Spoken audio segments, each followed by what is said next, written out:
All these guys in this room, they're here because they have the only thing that matters to me. The only thing that should matter to any of us. You know what that is, Tommy? They're loyal. That's right.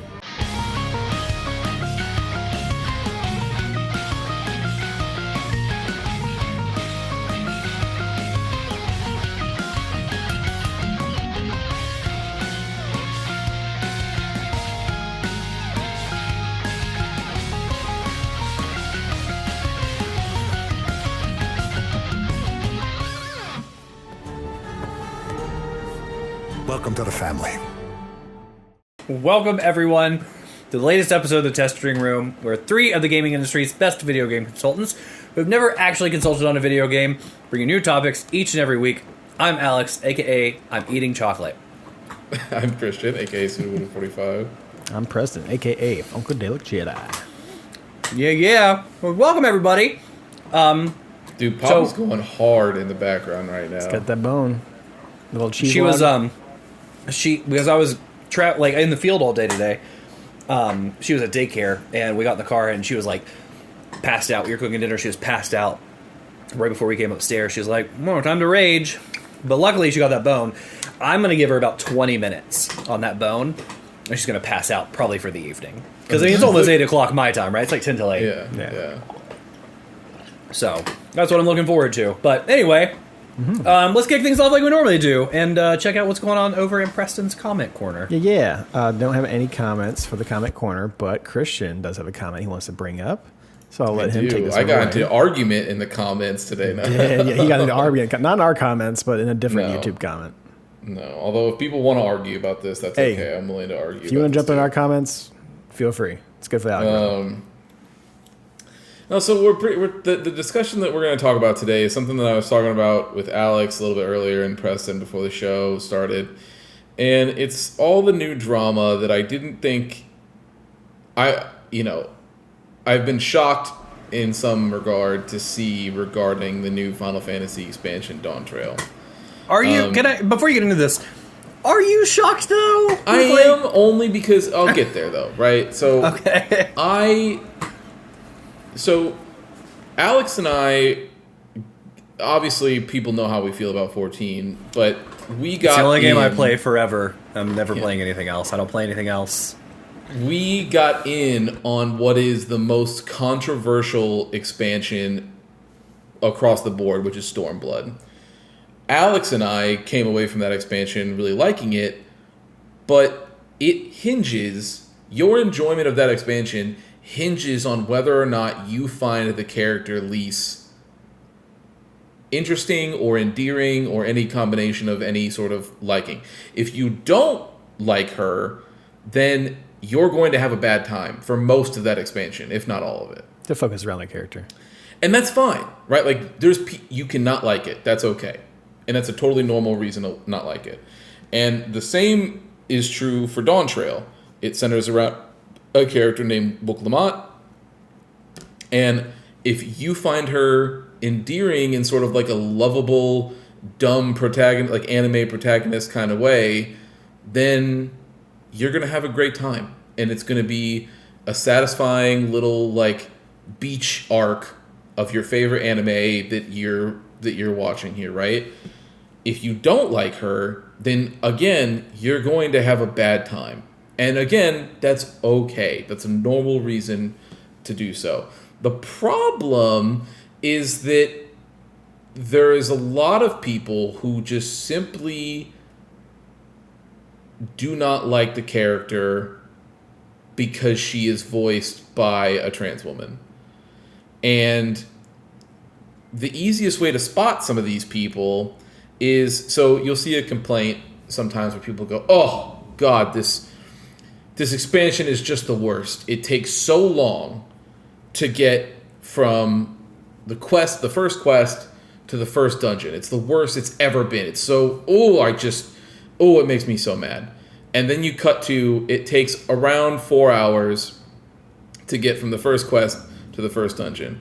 Preston, you want to hazard a guess on how long it takes you to get from the first quest to the first dungeon in Endwalker? First quest to the first dungeon in Endwalker? Yeah. As far as like just the expansion or from the beginning Probably. of the game? I think the answer you're looking for is probably about 4 hours. It's about 4 hours. You want to hazard a guess on what it takes to get there in Shadowbringers? Another 5 hours? 4 hours? Probably about 4 hours. And about for Stormblood and Heavensward and Aroma, it's all about 4 hours. Sure. So it's the exact same as all the other expansions.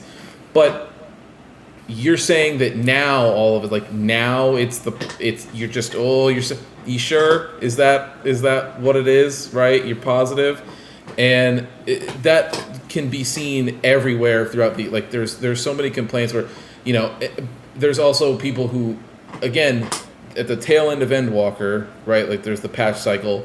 The last 3 quests lead into Dawn Trail. Now, this voice actor had been announced already, and her name was on everything, and it was shown, and blah, blah, blah, so people were able to look her up.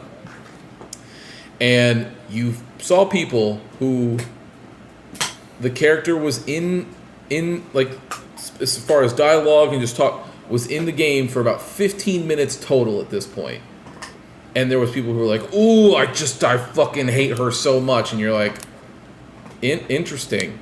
Oh, just based, you don't even know anything about this character, and that's how much you hate her? Okay, yeah, weird. I can't think of any reason why you would have this level of vitriol towards a character. It just boggles the mind. I don't know how I'd be able to figure this out. And again, this is leading into the fucking argument that I got into in comments under a different video, is if this isn't you, if you don't feel like I'm talking about you right now and you just don't like the expansion because it didn't hit for you, that means I'm not talking about you, so move the fuck on. Like, it's okay, but it's like when people, like when women talk about, like, they're being upset about men, right? And they'll go, ugh, men just piss me off, blah, blah, and there's always inevitably somebody who has to run in and be like, not all men. Hey, bro, if it's not you, they're not talking about you, so move the fuck on. It's got nothing to do with you, so keep it pushing. But you yelling loudly like an asshole really doesn't help your case for people to think about, well, it might be you, actually. Kind of makes it look like that they're talking about. Kind of makes it look like you. Yeah. And so it's just this crazy thing where it's just like, man, I think it's so wild that you let another person, however they're deciding to live their life and live their truth and whatever they're doing, right? That you let another person affect you that deeply. Like, it's crazy. And I'll even go even further. Really. Whose video was this on? It's the video I sent you. Yeah. Earlier. Okay. So while I'm talking, if you want, you can go and look the comment. You can see the argument that I had. But I felt, and the only thing that I said in this video was just that the video that I had watched made me feel vindicated because I was seeing somebody who has a large platform that was talking, and it was the only person that I was listening to that was like nailed how I was feeling and my perspective on it. And I think I feel that way because of a couple different, and this, Alex, I'll get to your point, is that, or the question you had at the beginning, which is like, 14 for a very long time, even though it was the second biggest MMO in the world, was still relatively niche when it comes to popularity. Mm-hmm. Honestly, for the longest time, all the way up until Endwalker, it was known as a weeb game for weebs. Just straight up. Like, if you liked anime, you're going to like this game. If you don't like anime, you're going to hate this fucking game. And for the longest time, that kind of just, in my personal opinion, worked in the game's favor for me because,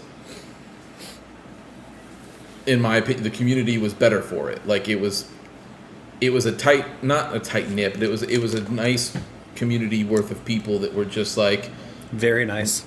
We all like this game, and we all have a similar interest that links us to this game, and so everybody will just be kind of, sure, you would run into people who were a little bit more, blech than other people, but in general, that would just not be your experience. Endwalker happens, and this game explodes in popularity. I mean, really, the tail end of Shadowbringers is when it started happening, but in general, leading into Endwalker was when it was like, it's just never been bigger. And to the game's credit, it stuck that landing very well when it comes to ending that 10-year storyline. And so it then gets even more popular, because not only did you all of a sudden get all of these brand new people in, some of them from World of Warcraft, some of them just from other games, whatever. You get all of these people in here based on a promise of all these other people being like, you guys have no idea how good this game is, blah, blah, blah, blah, blah, blah, blah, blah. And then when it delivers on that promise, well, now everyone's like, oh, damn, well, what can we say? Like, I got nothing to complain about. The story was banging. Everybody told me it was going to be, and it delivered, so cool. From a game perspective, I was very happy about that, because obviously I want this team to succeed. You want every game to do well and be good, right? Like, there's that part of it, but the problem is that with that newfound popularity comes other people who might not hold the same views as most of the population of that game at a different time. And so the shocking part for me is, as like, Alex, when you were like, is it that surprising? It's like, it is and it isn't, right? It isn't, because we were worried about this kind of thing happening, but it is insofar as, like, we have played this game for a very fucking long time, like a long time. And for the longest time, that was never an issue that I would have ever imagined popping up. And so now it's really like a bummer to see this expansion get down, or like to get like review bombed just because a voice actress is trans. The craziest thing about that too is that if it really bothered you that deeply, like straight up, if it really bothered you that deeply, you can change the dub to a different language, and then guess what? That voice actor is no longer there.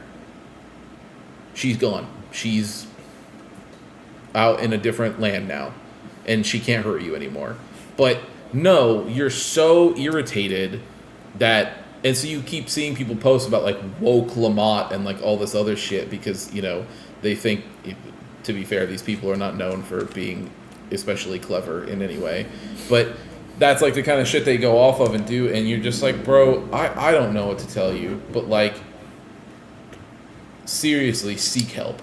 Like, it's wild to me that you have this, like, it affects you that much. Like, you go to sleep at night and you're like, God, my life sucks and I'm angry and it's all trans people's breathing fault. Like, it's crazy to me. All that being said, one way or the other, like, you can feel how you feel about the story. Alex and I have not finished it yet. We're very close to finishing it. We're about the 75% mark. So far, this is just my personal opinion, I would put it just above Stormblood. And I really liked Stormblood. So I would put it just above that. I don't think it's better than it. Like, I wouldn't put it above a Shadowbringers or an Endwalker for me personally. But I'd put it over the other one. Like, for right now, I'd put it over. And again, I don't know how it ends. I could totally feel different by the end of it. For right now, I am. It has been a very good time, mostly because I also listened to the dev team when they said, hey guys, this expansion is mostly going to be like a side episode of your favorite like manga or anime, where they're just like, world building. Yeah, like not going in building, too much as also, like the huge arc. It's more like it's kind of like our breather up until we start a brand new huge arc. And it's think gonna take about 10 it years. from like, I don't understand the people who are like, I wish the stakes were higher. It doesn't hit the same as Endwalker. Number one, Endwalker only hit as well as it did because they had 10 years to build. One. Two, it would be fucking corny as hell if they just tried to keep escalating the stakes over and over and over again. And you know what you get when you do that? You get World of Warcraft storyline. You get And that's Marvel. all people bitch about, is that you get a big bad who's the universe-ending threat. You come over to him, you kill him, and then at the end you go, you had no idea that there was actually a second universe-ending threat waiting, and this person was the only person holding it back, and blah, blah, blah, blah, blah, blah, blah. and you're like, okay, and then you're just like right back again. Like, okay, I guess I gotta do it again. So yes, are the stakes lower? Yes. Is it fucking like, did they reset basically everything back to zero to start building the tension and stakes back up again? Yes. But that is what a good story does, and it will take time. And just like, you know, A Realm Reborn or Stormblood or whatever, those expansions that were at first very controversial, once those stakes start to deliver and things start to happen further and further away from it, they'll be looked upon more fondly. Like, I remember when we first got into Stormblood, there were so many people who had issues with Stormblood. They were like, oh god, I hate it. And Alex and I were just like, well, this is awkward because we're having a good time, but okay. But it never went farther than, I just don't care about Lise. It just doesn't work for me. We predicted, well, I don't want to say predicted this, but we asked this question 2 years ago when they started running out of digital codes online. We said, yeah. I think the question was asked, right, to us. Like, we talked about it. Will the community change? And we start getting WoW players and other MMO players over. And it was one of those like, oh, no, I don't think so. And it has. And honestly, like, I don't want to see any expansion to be viewed as a failure. And I don't think this one will be. But I would be willing to see the player base drop if it meant that player base was going back off to whatever game they came from. I actually agree. Yeah. I would rather, like, I don't want to see this team viewed poorly, but I would just rather not have you here anymore. Because, dude, we went years. I think literally we went years and had like one asshole tank one time. Right? Yeah. Like, literally one time. And now it's becoming a more common occurrence that, like, somebody's a douchebag or just, like, weird, like, unnecessarily weird in the comments, or like just making, I told you, like, this argument I witnessed happen in real time when I was questing the other night by myself, or getting Aether Currents. I don't want you to think I was questing without you.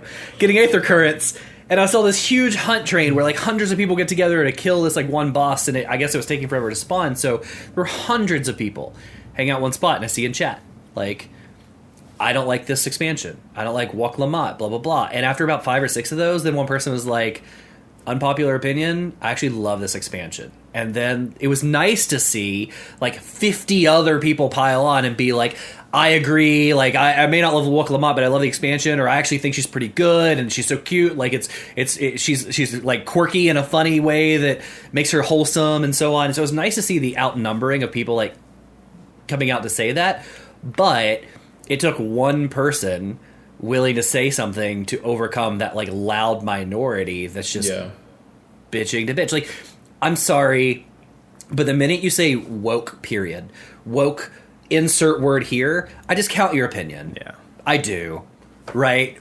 Because like it's not going to be an intelligent one. Not you, ever. Preston, I'll send you this photo, or I'll put it in the group chat so that you get, and then you can use it in the edit here if you want. But this is, there's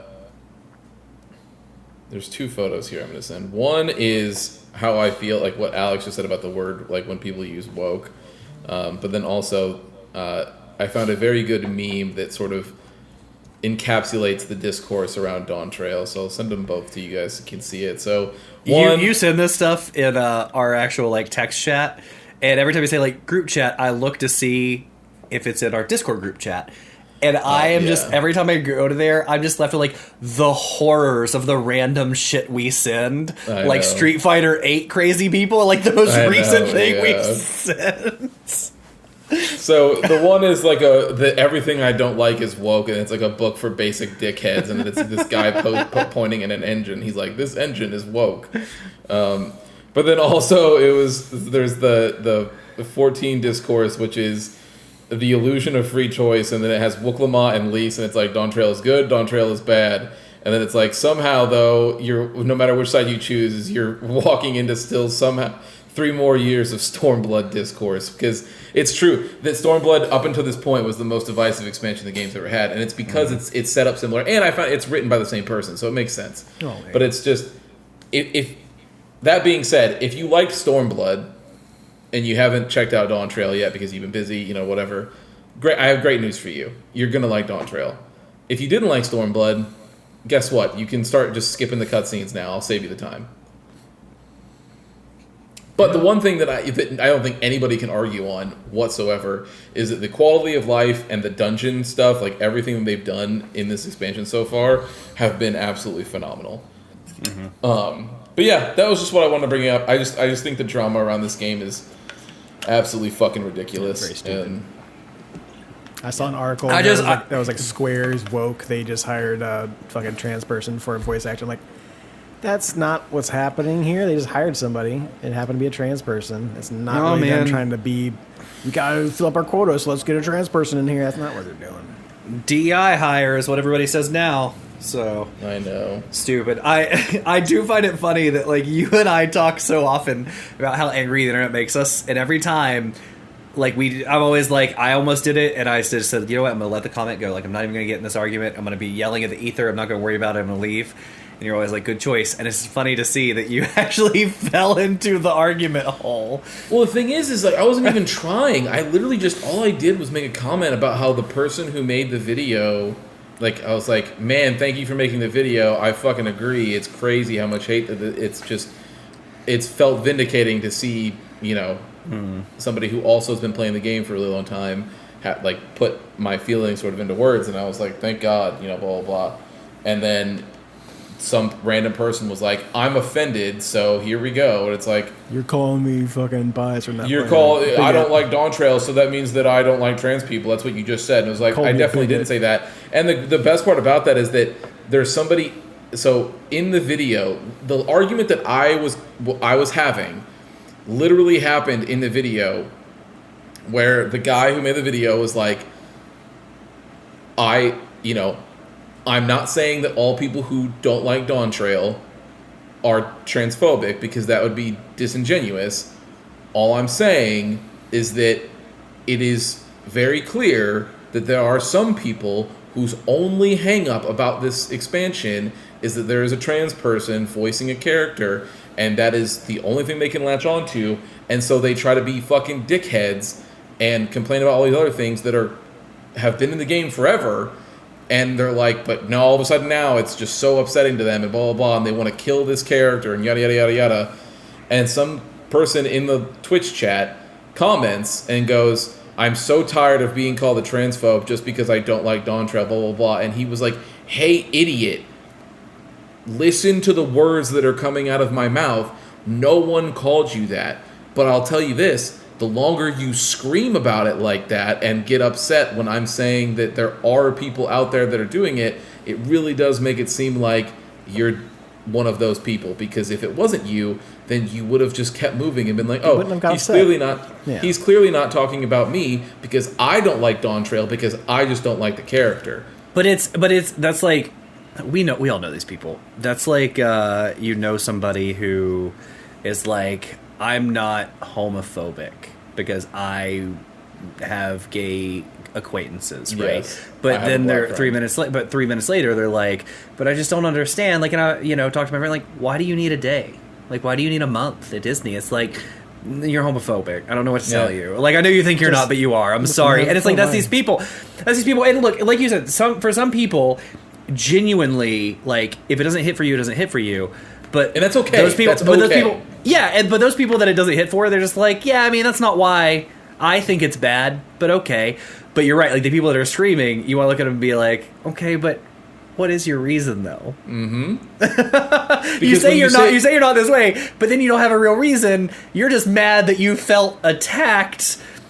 But what is your reason though? Why do you feel attacked? Like, there's some people, like, again, there's some people who will come out and say, like, I don't enjoy Dawn Trail for the same reasons I don't enjoy Stormblood.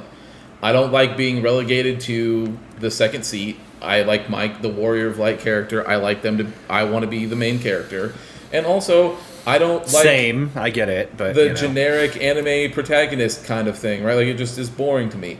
That's okay too. You're allowed to feel like that, and that's a totally normal reason to not like it. But when you're somebody who's like, oh my god, I'm just so mad about how long it takes me to get from the first quest to the dungeon. It's worse than it's ever been, blah, blah, blah. And I'm so angry, and I fucking hate this expansion, and I fucking hate all these characters, and it pisses me off. And you're like, yeah, but see, it's the same as every other expansion, and I've never seen you complain about it before now. And they're like, well, I don't, it's just worse now. Why is it worse now? are trans people. Yeah, see, there it is. Like, it's just, I was waiting for it, but thank you for getting there eventually. It's funny too that like we talked about this too. It all starts from one hateful person that's more hateful than the other people that have have nothing but time on their hands. I didn't even know it was a trans actress. You didn't either. I know. Like, what do you know? No. Which means somebody was playing this game and was like, "Oh my god, I think this person's trans. I need to grab my Bible, clutch my pearls, and find out I think if this it person happened is before trans." then. It was when they announced in the trailer when they showed Wook Lamont, like before the final patch quest hit. But even When still, they- dude, like you would have had to gotten angry and go find it because I follow this game like crazy and I didn't even know. But I'll tell you why. It's because you and I don't have Twitter.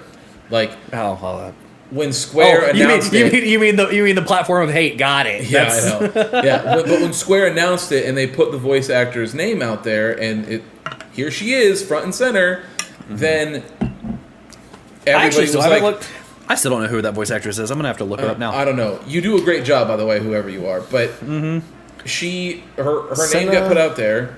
Senna Bryn. I got There you go. Breyer. Senna Breyer.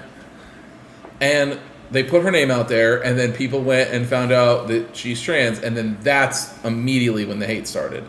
But had Square not announced the new voice actors for all the new characters, then it would have, I guarantee you, it would have never came up. Because I personally, I had no idea until somebody told me, and I was halfway through the expansion at that point. And I told you the same day that I found out.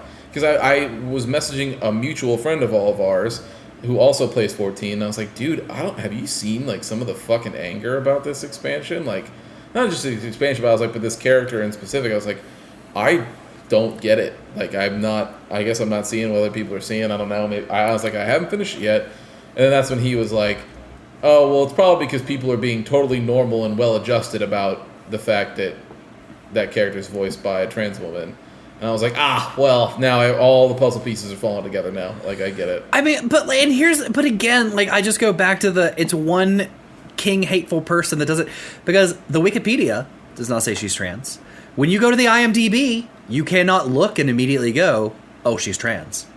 And the IMDb does not say she's trans. So how much deep dive, like, for real, because when I'm looking at like voice actor and all this stuff with her bios and her work and everything, nothing calls that out. So like, how deep? Maybe you found her personal social media. That's what it is. Somebody found her personal social media. Yeah, probably. And she labels herself as trans. Like, holy shit. That's what I mean. It would have been on Twitter, right? Like, it would, yeah, but who knows? It doesn't, yeah. Like, it's just, it's so... And again, you have that much time on your hands, man. People have too much time. You have too much time. But that's what I mean, is that I wish, dude, there's times, and I mean this with everything I'm about to say, I wish that I cared about something the way these people care about trans people. Legitimately. I don't know that I've had a single thing in my life that has affected me that deeply where when I go to sleep at night, it's all I can think about. No. I've never cared about anything as much. No. Which is incredible. And I have two adorable cats that I love. You guys have wives. I have a wife that I love. I have family that I love. I have you guys, friends, loved ones, best friends, everything. I also noticed you didn't say you loved us. You just said, I have you guys. That's not you loved all these other things beforehand. No, just so we're saying. clear. I said that I love right at the end of that. I definitely did. Well, Press will hear it on the tape. But also, in case I miss it, I love you both very much. Either way, and I've told you that multiple times, by the way. Now it sounds like it's forced. So yeah, I'm sure it does. Either way, and I go to sleep at night, easy peasy. Boop, right to sleep. Like, I wish something affected me that deeply. I just, it blows my mind. But yeah, Agreed. that's all I want. That's what I wanted to bring up for the comment corner. Fair enough. All right. Okay. And if you want, we can lead right into my week with that, which is I played Final Fantasy 14 Dawn Trail. It's fantastic. I have got my character. Alex and I at this point have multiple characters at 100 right now. I'm about to have my third. I'm at 99 on my third character. So yeah, and we're really, really trying to. Well, is it a character or is it a job? Job, sorry. Yeah. It's a job. That's yeah. Yeah. Yeah. we- Okay, Let's let's you specify, you okay. beat like 3 Final Fantasies and don't play 4. Let's calm it down a little bit. But so that's been great. The other thing that happened was obviously I have to have a game that I can play when I'm not playing 14 because I can only progress the story when Alex is on. I was trying to decide. I was texting these guys and other people. I was like, man, I just don't know what I want to get into. Like maybe I can get into, mini shoot adventures. That's been on my list. Maybe Lake of Aether's Blood. That has also been on my list. I want to try out Nine Souls because Preston put it on his short list for GOTY this year. So I'm like, all right, like we gotta start. It's fucking July, so I gotta start making some things here soon. And God saw fit to throw another obstacle in my road and said, "Word, yeah, here's a new Trails game. It released like 3 days ago," and I was like, "Oh." Okay. I guess that's So I got the new game that I'm playing. So I'm playing Trails Through Daybreak, and what do you want me to do? It's, How much did you get into it? I'm through the prologue and I'm into chapter 1, like maybe about halfway through. It is it's great so far. The best part I'll say about it is that we are back to sort of the same kind of writing that they set up around like Zero and Azure, which is like you're not playing it. It doesn't do. It's not trying to be Persona anymore. Like the Cold Steel games, and it was definitely trying to do like the Persona style thing. It's not doing that. It's back to the good stuff. So lots of choices and different things that can happen and all things like that. It's great. It's still awesome. So I'm still very early. I really like the new protagonist. He seems cool, and some of the new power systems and the upgrades they've done to the combat is really fun. They've added a new like active style combat to it. So before, and Alex, you played the first Trails, so you might remember this, but when you were like way higher level than like a certain enemy, if you attacked like right before you would get up to that enemy, it would just like poof explode. And then you just move on. It was nice to be like, oh, okay, cool. I don't have to worry about fighting these things. I can just smack my way through them and get to the real enemies that would actually pose a challenge. They've added a new sort of spin on that where you can. And the other part of that is that if the enemy was like stronger, that you would still have to battle. If its back was turned to you and you swiped at it, it would be stunned, and then you could battle it and like run into it, and then you would start the battle like with an advantage, right? So in this particular case, with this game, they've added a new active combat where like it's like a hack and slash combat style, like in the beginning, where if the enemy is weak enough, you can just like smoke it just like that and keep running. But if it's stronger, you can build up its stagger like that with the active combat, and then if you stagger it, then you can press a button and go right into turn-based mode and go into the advantage. So it like keeps it engaged a little bit more and is a cooler way to do it, I think. So that's been fun. And that's it, man. That's it. That's all I've been playing. It's all you're going to be playing until you beat Trails. JRPG life over here, man. That's about it. I'll go next. So I too have been playing 14. Whoop-de-woo. Go figure. I do have one thing.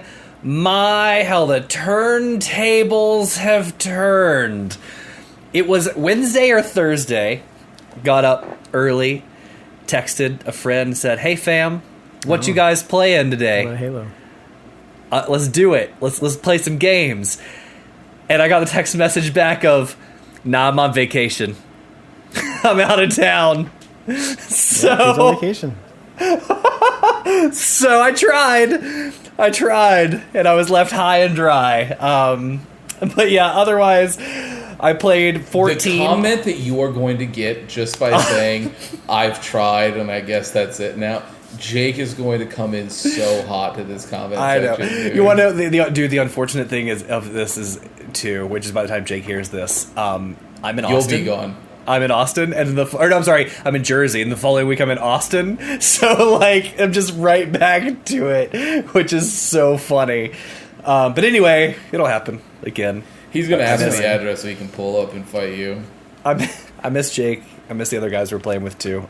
So anyway, I played Final Fantasy, and then like Christian, I need a game to play when we're not playing 14, right? So I still am bouncing between the two games. I'm still making progress through Like a Dragon, Infinite Wealth. I'm in chapter 7 for that one. I really spent like the last 3 play sessions just getting up to the final boss of the Sujimon because I'm a loser and I'm playing Pokemon inside of a video game for some reason.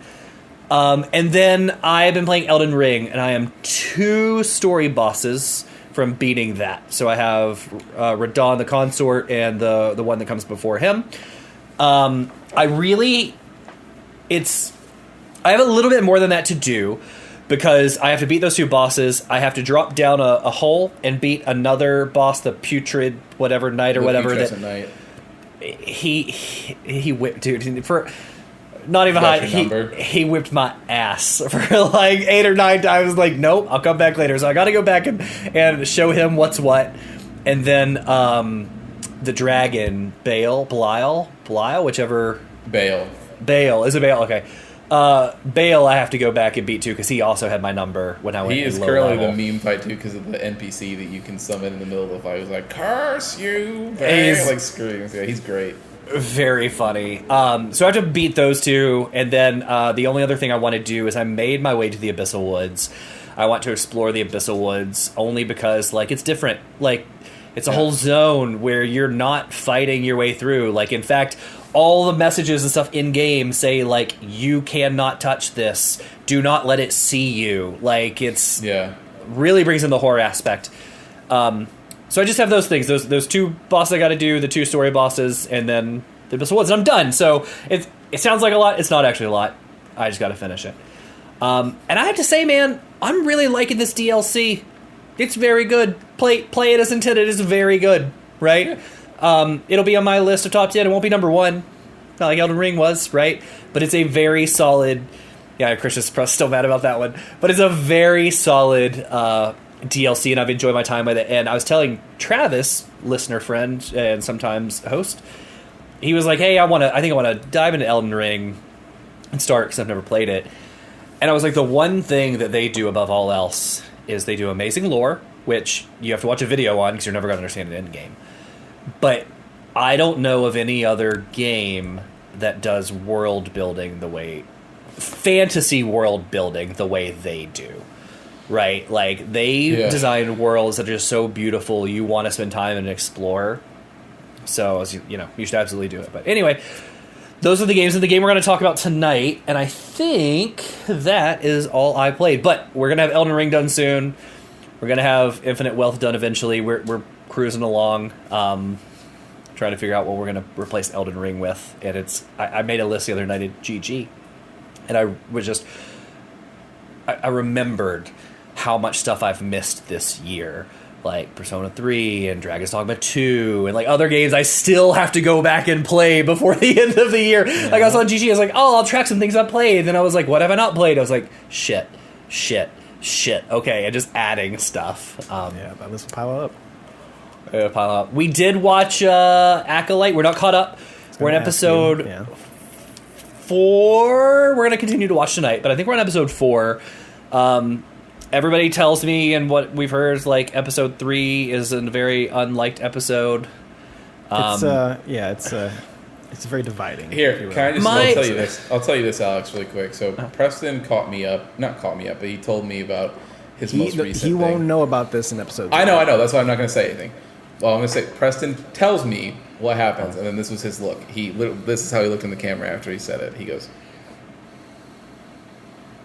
That was just like plain, and I have never seen that dead of a stare about a Star Wars thing in a long time. It's just not great. So, how did you feel about episode 3? Like, you don't have to give any spoilers, but like that's what had Jake fall off. He thought it was fucking trash. trying to. Episode 3 was the flashback of what happened When to they were the kids. twins. Right? Yeah. I had a lot of problems with that episode because people made decisions that people don't make. And not right? to mention like, they leave things out just to make you kind of question what actually happened, and that. But you don't know that. Apparently, like that, you find that out as the season goes on. Well, Right, like, that's what- I assumed even watching that, I'm like, they're leaving shit out of here because like you've seen like just all of a sudden people are dead. And you're like, what the fuck happened there? They don't tell you what happened there. They just make you Yes. assume. If you want to assume, you can, but they don't tell you at all. So then I blast have it. a few issues with it. So I actually didn't even pick up on the fact that like they were leaving stuff off. I just assumed people dead without showing you how they died was one of those like just Disney being Disney, like people are dead, right? Like Yeah, people, sure. because so interesting you say that because minor spoiler, not really. People are supposed to die in a fire, and I go, hey, those people are dead, but they don't look like they died in a fire. Like I said that to Allie, and Allie convinced me otherwise. She goes, oh, I mean it's just Disney being Disney. They don't want to show a bunch of charred bodies, and I was like, oh yeah, you're probably right.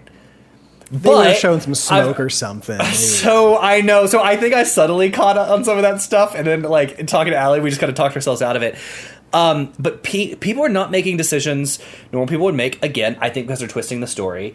And then there's one character who dies through a self-inflicted death, and then because he's like so caught up with guilt. And then you see episode 3, what happened to him, and I go, well, that's not enough that you would be upset because they explain end it later. over, right?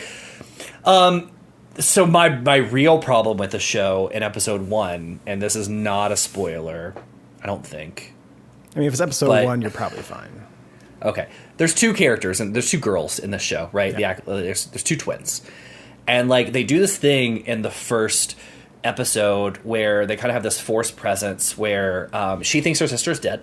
So she's kind of like talking to this forced projection of her sister, and they do this little like jingle. They do this little like high, They have a like song, like there's a high childhood five. They have a little song. song they sing. I'm like, that's adorable, and I go, that's amazing. Like this character has multiple personalities, and at night or whenever she's like blacking out and committing these atrocities, and is not knowing what's going on. She's back to work. I was like, that is so good and so interesting. And they're like, oh no, she's just a twin. not what And I'm it like, is. oh.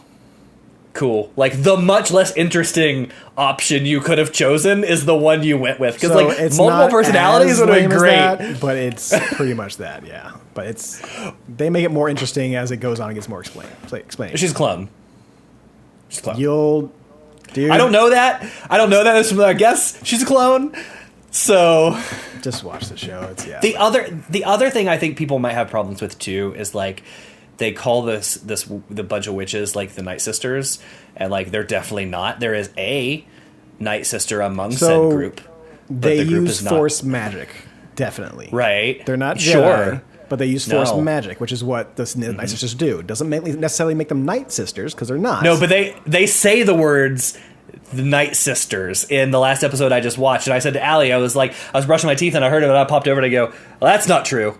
I was like, one of them is very much so, but the others, that's not. Excuse me. No, but here's the best part, because Allie also watched me play like the Star Wars games and other stuff. She really likes the lore too. And she goes, yeah, because the Night Sisters from Dathomir. I'm like, thank you. Like, you get it. But in a world where they can travel through planets with space and stuff like that, it's for something that's 100 years in the past. Like, who's to say? But I think that right now what they're doing is, for some reason, anytime they have a force magic user and it's a bunch of women and they're like a cult, they're gonna call them Night Sisters.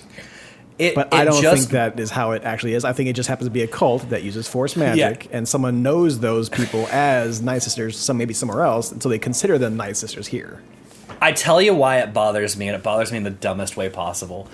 Because the Night Sisters are so fucking cool. I know. And then, like, when I you're know. just like, oh, these people are Night Sisters, you're like, it takes away, like, their culture. It takes away, like, all the stuff that makes them awesome. And you're just like, oh, they do And force it upsets magic. me because I think the Night Sisters are hot. No, I mean, they're not. Hey. They look like. Dude, you played the Jedi Survivor. Oh, well, the one in Jedi Survivor Marin is. very, Marin's very fantastic. Do Yeah, not she's come fantastic. at my girl like that, okay? But, like. I'm not coming to anybody. No, I'll talk to It's Alex. funny. I'm talking to Alex. No, Marin is fantastic, but like they're not exceptionally beautiful or anything. They look like what's his name from Phantom Menace, right? Zabrax, yeah, like you know, they have like spikes and paint, What do you whatever. mean, Darth Maul? yeah. He's a Zabrak Yeah. species. So, they're just very cool. They're very cool, and Very it does a cool. disservice when you just do this. So we'll see. I'll stick with it. I don't hate it. I definitely don't love it. Okay. I do think see you'll people continue to like it. If you don't hate it by the third one, you'll continue to like it. You're just not going to love it like I am. Yeah, I'm being very generous because there are things where like things have happened in the fourth episode and stuff where characters have changed positions and they're with other characters and stuff, and I'm like, these emotions, you should be angry and you're actually like kind of okay with this stuff going on. So like characters just aren't acting like people right now. But Not the the best thing writing. the thing I do like, I don't know if anybody here watched The Good Place, but I know of The it. Good Place is, I love The Good Place. It's like Community, it's like New Girl, it's just like very easy comedy and watching, and it's very wholesome, and they nail the ending. So if you guys ever want to watch The Good Place, it's like 3 seasons. Travis watched it, absolutely loved it too. I already It's had like, the ending spoiled for me. which sucks, but it's still like It's not the show's wholesome. fault. It's not the show's fault. No, you probably had the twist spoiled for you, which happens in like season 1 or 2. But I the did have that end- spoiled for me, but I had the ending spoiled. Okay. It was a whole thing, but yes. The ending is like super emotional, very well done. Anyway, there's one dude in The Good Place from Jacksonville, and his name's Jason, like from Jacksonville. He's like very quintessential, like, wear my tank tops and like love loud cars and just any like dude broy thing you could think of somebody from Florida and Jacksonville. He puts it on. Anyway, he is the shop merchant and stuff in the show, like Oh, in yes. The Acolyte. And I just think he's so fucking goofy. Like, I'm happy he got this role, so I want it to be good. Because I like him. But anyway. So, long way around. But that's all I did. I played a couple of games, continued to plow through the ones I've been playing. And, and then we'll talk about what we're going to talk about here in a bit. Yeah. I'm definitely excited to hear you watch more of that. So, gotta fill me in Yeah, when you watch yeah, it. we're- So we can discuss We'll finish it soon. Because we've done a couple episodes a night. We got So. one more episode left, so next week will be the finale. I wondered 8 Yep. is what they're doing? We're doing 8. Okay. All right. Well, with my week, did some more KOTOR on Sundays. So we finished up Tatooine. Got every quest done there, I'm pretty sure, except for Mission's companion quest. Because you're supposed to be talking to her enough to get to a point to where she talks about her brother to a point, to where someone talks to you and you find out that he's being held captive by the Tuskens. If you don't get those dialogue pieces before you get to the Tuskens, then that mission is no longer going to be possible. So that's the only thing. To be fair, like I don't really have Mission in my party, which is exactly why we didn't have that dialogue in time to get to Tatooine. But I got through Bastilla's companion quest, which is nice. It's going to find her mother out there, talking about her father and stuff like that. So that was a good quest to go through because I don't remember doing that quest on my playthrough when I did back in the day. We got through to the special sections that Christian kept on talking about, where we actually got to find like the lore of the Tuskens from the storyteller in the Tusken tribe. So that was nice to get through as well. Essentially, they don't really know exactly, but they have like very vague accounts of what happened. As in, like obviously, Tatooine was a very lush and beautiful place. I talked about the builders and other things. The It's builders cool. come in, and they get like big cities and stuff like that, and then all of a sudden they end up being like a war to where like this other species end up just glassing the entire fucking Tatooine, and that's how it became what it is today. As far as like today, as far as became what it is in Star Wars usually, which is a giant sand planet. That's good. We're gonna go to Kashyyyk next, so hang out with a bunch of fucking Wookiees. It's gonna be fun. It's gonna be like a good time. And so after that, They are Preston's people, to be fair. I love Wookiees. Big furry bear I creatures. do love Wookiees, yes. Yeah, they're cool dudes. Play a bunch more Nine Souls. I'm getting through bosses. They may take me 2 or 3 nights to play them, a couple hours each, but I'm getting. Dude, this is the first game where I see my Steam Deck says I'm at about 22 hours. My I would save love to game know data. what it is about this one that hooked you so much versus other difficult So games. I think it's also a platformer. It's an action platformer, a lot like Guacamelee Okay. was as well. Guacamelee didn't have like the beat your head against the wall No, bosses. we did not. But as far as the platforming and like the action it Okay. does have in between, it's a lot like that. Guacamelee is one of my favorite games all time. Yeah. So it's a lot like that with That's still the most locked in I've ever seen Yeah. Preston in my fucking life. it's I'm so glad I got to see that live. that is Jesus my Christ. yeah, that's the one platinum I'm the most like proud of. So. But yeah, Nine Souls is great. I was playing this last boss 2 or 3 nights, about an hour and a half to 2 hours each. First, go through there. I'm like, okay, I'm getting the first phase kind of down, but I'm still using some health potions or whatever you want to call them. It's like little health blips to get to the second one. The second one comes at you, and they create like 2 clones of themselves, but they all have like their face covered, so you don't know which one's which. So when it attacks you, you have to strike at it once. If it disappears, it's not them. But if you hit them, then you only got a couple more hits in, and you can use like your talisman to kind of like hit them to get some more damage in.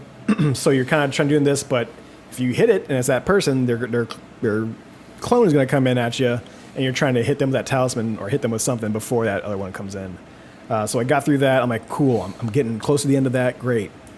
Finished. I'm like, oh fuck, thank God. Like I used all my health. I got like a blip left. The first boss that has a third phase. So like I'm sitting there. It's like second night. I'm like 2 hours into it. I'm like, fuck, I finally got it. Hell yeah! I hit the last one. And when you defeat these bosses, like it goes black and white. Your character's in white, background's in black, and you're like, yeah, fucking did it. It didn't do it once I got that last hit. And I'm like, oh no. So phase 3 happens. I'm like, okay, this is gonna be a whole nother night because I'm not doing the rest of this tonight. Got a couple different moves, but still the kind of same deal, except there's 4 clones. And I didn't find out about this until like an hour and a half of actually fighting them. When they show up, they don't have like their face obscured anymore. So you can just block the clones and then just wait for the face to come in. You're like, okay, that's the person I need to fight. I didn't know that for like an hour and a half. I wasn't paying. I didn't get to that far into it because I almost dead every single time I get to phase 3. But like every time I'm just doing what I did in phase 2. It's just gonna be more clones, right? But then I finally caught on about like an hour or so into like, oh, the one I'm supposed to be hitting actually doesn't cover the face this time. Like, cool. It's gonna be easier, but it was still a big pain in the ass. But this is the first game to where it's the Steam playtime shows I'm about almost at 22 hours. My in-game save data, because every time you die, it loads that save back in. It's not just continuing time every time you die. I'm at 15 hours. So I'm like, oh God, okay. So we're looking at literally like 7 hours of me dying and then continuing on. So it was interesting to see that. But it's great. It's a phenomenal game. Fantastic. Story's been incredible. Like that whole last boss and their like level area, if you will, is just amazing. So chef's kiss. Are you on like the last boss I did, or I'm on the last boss of the game? No, it's the last boss I did. When I finished that boss, they said I need 3 more souls. I went after one of them, and it's a place to where it's like 2 souls in one area, both siblings. I was able to get one as a freebie, and now I have to go and face the other sibling. And then after that, I think there's 1 more soul. And I think I'm done with the game. So I'm getting close up there. How long to beat has it at around 20 hours. Of course, pressing, dying, and not being a person who usually plays those kind of bosses, it's going to be probably like 25, 26, maybe 27 hours. Hey, but your save file will show 20, and that's what matters. No, my save file will show 20. But my Steam Deck, which everyone else will see, will show I played 30 hours of this game probably by the end of it. But it's a great game. Wonderful. Music's been fantastic. Art is phenomenal. Story's been great. 10 out of 10 all around. I love this fucking game. Definitely high recommend for sure. Other than that, I played some more. I played a little bit of Final Fantasy 12. It was just a day to where it's like, okay, I should put some time into this. I still want to beat it. But it's just right now, I'm at the grind stage. I'm at level like 25, 27, depending on the character. And right before I get into like the next area, that's getting into mid 30s, if not late 30s, if not getting closer to 40 as far as like the enemy levels. And there's nothing I can do but grind it on out and, just wait until I get closer to that level, and then we'll be fine. So right now, I got to get 5 more levels up, and then I can start farming for these like bands that give everyone double XP, which I can then use to grind out a little better. But right now, we're just playing hot potato. I got one of those bands, and I'm playing hot potato with that band right now. Like, okay, who's the lowest level? That person gets the band. We'll level up 2 other people while we're doing it, but it's the one part about Final Fantasy games that made me drop off every single time. There, at some point or another, there's usually a grind. Not all of them, but the ones that I've played, there's usually a section to where it's like, okay, well, you can't go on to this next area because we didn't level you up along with the story. So now you got to hang out here. There might be some side stuff you can do, like they have the hunts in Final Fantasy 12 that you can go off and do. So I'm going to try to get some more of those, but it's just a grind. You go find a spot that has mostly the same enemies, that are a little bit higher level than you. Grind those out because the more of those enemies you kill, the more experience you get altogether. Because it's like a chain combo of enemies that you've killed. Chain. Yep. So there's certain areas that you can go to, like look online, just like, hey, this section you can kind of go back and forth and just enter and exit like the door or whatever that kind of loads you into the area. That'll reload those enemies, and you can kind of just go back over and over and over again. So it's not my most favorite thing to do in a game, but I really do like Final Fantasy 12. I do want to finish it, and I know I'm getting close. I might get to the last third, so I'll get there. This will be Final Fantasy 9 all over again, or Witcher 3, to where it'll take me, a year and a half. So it'll be Witcher 3, because 9 you were able to finish normally because you can use the instant kill button. Instant kill button, invincibility button, like that. I'm sitting there, I'm like, it's nice this game has a fast forward, but God, I wish it had a God mode. I can just press a button, just get through this damn story, but it doesn't, so unfortunately. But it's still a great looking game. It's still got incredible characters and story. It's just fuck the goddamn Final Fantasy grind, man. One You last just gotta find getting ribbons for everybody sucks, but usually there's that one XP area where you can just kill a couple monsters and get the big boost. Yeah, so I'm trying to get those bands. I gotta wait for like another 5 levels for everybody to get in the area to where I can actually do that proper. Because to get those bands now, I have to poach enemies, and to poach them, it's like catching Pokemon, to where you gotta will them down to critical health, hope the rest of your team doesn't Gambit kill them, and then try to poach them while you're doing so. So you just turn Gambits off. Well, turn Gambits off, or I just go in there with one character who can handle one of those guys, and then just try to get that with that. But that person's gonna be, either way. It's a lot to do. Played one other game outside of the one that we're playing for Vegan Book Club, but I played some Zenless Zone Zero, a free-to-play game by the Hoyo people. You may have known from Genshin Impact and Honka Honka games, but this is a retro future. Action combat game. Looks fucking fantastic. Cutscenes are great. Even like the dumbed down cutscenes, because everybody does this now, to where it's like you got your in-game cutscenes, you got your portrait times where everyone's standing there talking to each other, and then you got your comic book style story parts. But this one is done like more as like a manga type of deal, a comic book, to where it's really well done, really good looking art. But it is a Hoyo free-to-play game. And all the bad things that come with it. Which means it's not actually free to play. So, I mean, like, as far as me going through this quote-unquote trial, story mode, the beginning of it, I'm getting plenty of credits. They usually want you to use certain characters anyway, so you're playing as those characters when they come in and out of the story, and as far as your teams. So that's not as bad right now, but I have a very strong feeling that as soon as I finish up that story stuff, I'm probably not going to give a fuck about this game until they put more story into it. Because I'm not going to be sitting there doing the grind to get one of 15 different currencies to get this or to get that, because there's a leveling up for your moves that has a currency for each individual move. There's a level of currency that has a weapon, which is really just this ball thing that has a cute animation on it that levels you up and has your abilities do certain things. There's your leveling up the characters themselves. There's a leveling up of your account. So there's a lot to level up, a lot of currencies that you can get through, and a lot of currencies that you can buy. I'm not going to spend a cent on this game. I really don't care. To be fair, so in the beginning, you have it to where so many pulls, right? It's the gacha game, right? So many pulls, you spend your currency, you see if you can get like, a new character, or if you can get like a new weapon, that type of deal, a modifier, and there's like rankings of it. So S rank, A rank, B rank, and so on and so forth. And to be fair, that's pretty much the only ones I've seen. When I finally got to I think it's like 50 pulls or something like that, and they give you enough currency to where you can pretty much get that within the first couple of hours. You get your first S rank hero, if you will, or your teammate. Luckily, I got the broken character to where like everyone's like, you really want this character, and I got the S rank version of it. So I'm like, cool. I'm already off to a great start. And I've just been playing through the story. The story's been really well done. To be fair, I'm about 10, maybe a little over 10 hours in, and I'm still getting tutorials on different menus, different maps, different ways to get currency, different ways to level up. It's a lot. It's a lot. So I have a feeling I'm just going to play this through the story. I enjoy the combat a lot. It has a very Persona-like open world to where you're dropping down, what do you want to do this first day and night cycle kind of deal. And you can go, you can go to the little newspaper stand where a little puppo's sitting there. You can kind of look at the front page of the newspaper, and he gives you a little scratcher ticket. They got like a little ramen cafe area to where you get to see a really nice looking animation of some animated character doing ramen cooking.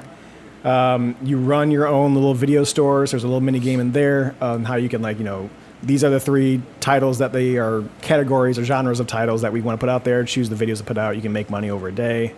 There's an arcade in there that has little small arcade games, so on and so forth. It kind of keeps going on and on and on. Of course, all those either give you buffs or different currencies for different things. But the main story area, it has you doing mostly this. So you get your story cutscenes, and then let's say you're going into a section called the Hollow, which is like a big orb thing that popped up in the middle of the city. It's where all the bad guys are, and you go in there to do either a rescue mission or you're doing this to find out this, and just kind of going in there. You got different reasons why you go into the Hollow. When you go into the Hollow, they kind of pull up this grid map to where it's just a bunch of CRT televisions. So again, this is a very retro future kind of thing. I got that S-rank character I got is a doggo dude, but he's got robotic legs, and all he does is fucking kick the shit out of enemies. So he's really cool, and he looks very dapper. But this overall map is all those CRT TVs, and you're kind of going along there with this little bunny thing, and if there's a square on there that has an enemy, once you go over that square, you'll go in down to the mission or the main map area to where you can kind of walk around a little bit and then fight in certain rooms. And the fighting has been great. What you can do with that combat as far as it's you got your main attack and you got your special attack once you've built up meter, but then also you got your perfect dodge, which will help you do another cool attack, and then you have your perfect parry, and your perfect parry will actually switch to a different character. So you hit the perfect parry, it'll switch to your next character. If you build up enough stun meter on the enemy, you can also go into this slow down to where you can choose another character and they do a really cool move and they come in. It's all very cinematic. Camera angles are really cool. It looks and plays phenomenal. I just don't think that game has enough combat going through all the bullshit of the menus, of the other open worlds, of all this kind of other stuff you gotta do. I'm I would just like a cool action game with this kind of aesthetic into it and this, type of gameplay, and I think that would be a really cool game. But it's a free-to-play game. They're trying to make their money, so therefore you got all the bullshit. You also aren't around into gambling, though. And that's another part of the money deal. Because I think it has as much combat as all the other Hoyo games do. Sure, it's a little bit of different combat, but it's very. It is. But I'm saying, of combat time, it is the same. And I couldn't tell you. I think I played Genshin Impact for a whole 15 minutes, and after I watched the cutscene and got into the open world and saw that little fairy thing yelling at me, I'm like, "Fuck this game, I'm out." But this is definitely more of my aesthetic, the retro, futuristic, very funky kind of thing going on with the game. I like it a lot. But yeah, you go through that little CRT television area, and that's kind of the main vein of combat / adventure as far as a gameplay, if you will. But other than that, it's kind of the Persona in between battles thing, to where you're running around talking to people. You got missions. You gotta go talk to this person, take a photo of this fucking cat, go buy this thing, bring it to this person over here. It's rinse and repeat that, get some currency, and then move on your day. The end game will be daily, weekly stuff, more combat oriented as well. We'll see how I feel when I get there, but I don't see myself sticking with this as far as end game content. I think I'll have fun with it. I'll have fun with the world and the characters, but I'm not dropping a dime on it, and I'm not going to be sitting there grinding out to get my S rank fucking weapon, which is just a ball that has cool animations on it, stuff like that, but it's not like my wolf dude has new boots. No, there's this ball thing for these certain type of characters. It gives you your special move can give you 10% more damage, and it has a little ramen souffle thing going on there. So it's not going to do it for me in the end, but I'm having a lot of fun so far. But yeah, that's my week. Haven't watched any movies. The shows are all the same, so I don't need to go over those with you guys. But yeah, I'm going. This episode of the podcast is sponsored by Comic Headquarters. If you are looking for a trade paperback or hardcover, the guys over at Comic Headquarters can help. Even if they don't have what you're looking for, they'll offer to order it in for you. Visit comichqstl.com today, where you can contact them and order that trade paperback or hardcover that you've been looking for. Or give them a call at 314-433-5449. Let them know that the testing room sent you, and you can get 10% off your order. Well, then we will get into it, which is our first part of Mafia Definitive Edition. A little bit of background before we get started on this. Mafia Definitive Edition is a remake of the game Mafia. that came out in 2002. Looks like a on remaster, PC. isn't it? So it's been rebuilt from the ground up. So But they didn't do we change consider it. it remake okay, or that's remaster? fine. Then that's remake. Yeah, that's fair. Okay. They're very different games. They're not different games. They're very different. I'll talk about it. So Mafia came out for PC in 2002, was ported to Xbox and PlayStation 2 in 2004. It was done by Illusion Softworks, which is essentially 2K Czech, so like 2K Czech Republic. Going through their list, they don't really have any games that really stick out to me. They had Lurid Land in 97. In 2000, they had Hidden and Dangerous. 2002, they did Mafia. And after that, they did games called Viet Cong, which I assume was like Call of Duty, but not Call of Duty. They did Viet Cong First Alpha, Viet Cong 2, Viet Cong Red Dawn. It's kind of all they did. Jesus Christ. Okay. I mean, they're the Czech. I don't know. We'll give them a pass. I That's an guess. era of the war, yeah. Yeah, they actually did Mafia 1 and Mafia 2. Mafia 3 was done by different studio, done by Hangar 13. Still, Yeah, because it a was group whenever of two. 2K took over, right? Yeah. So 2K took over, and they did Hangar 13, and then Hangar 13 did this remake of the game. So they did 3, and they did this one. Preston, you'll be maybe not. I don't know. You might be happy to know. This game and the redo was done by Hayden Blackman, and Yeah, Mr. Force Unleashed. He did. He's written a bunch of Star Wars comics, from Tales of Starfighter, Jango Fett, Clone Wars, Adventures, Republic, X-Wing Rogue Oh, is Leader. this Star Killer?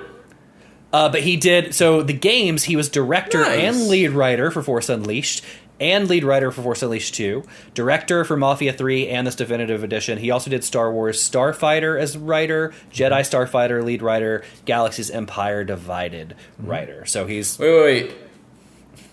Just to clarify, is this the guy who plays Star Killer? No, it's No, the no, guy no. who- Director and writer. Director and creator. writer. Okay, of different. that Because game. when The you shook your creator head, I of. was when you shook your head, yes, and I just assumed, obviously I know what you mean, but when you were listing off all of the comments, I was like, God damn, dude! I was like, this guy fucking can do it all. I was like, he can act and fucking no.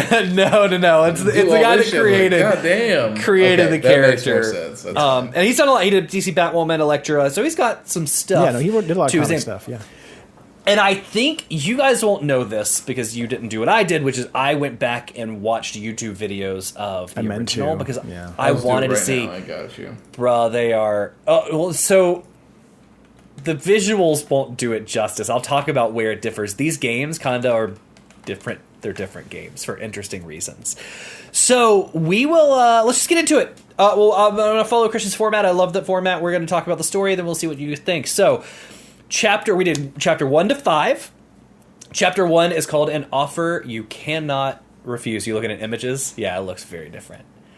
I'm in the middle of gameplay right now. Yo. So I'll say this too. If you wonder, how did you get from 20 hours to 10 hours from the OG to the definitive? There's a few quality of life things they've added. One being that you can turn off simulation. The old game was a sim where if you went over the speed limit, cops would chase you I do fucking remember that. constantly. Yeah. And the speed limit was 20 miles an hour. So you can turn Or that off. 40 in some cases, but Yeah. You can turn that off. That helps. You can also, in the new one, skip unessential dialogue. So, or not drives. So, you'll drive and you'll have characters talking to you. If it's not essential to the story, you can hit start. It'll just jump you to where you need to go. So, they've done a lot of quality of life stuff like that. But an offer you can't refuse. Your character is Tommy Angelo. And it kicks off with, in chapter 1, we're going to meet Detective Norman, Sam, and Polly. So it kicks off with us walking in... This one, we as Tommy are sitting at the cafe, and Detective Norman walks up. He's this Irish kind of beat cop.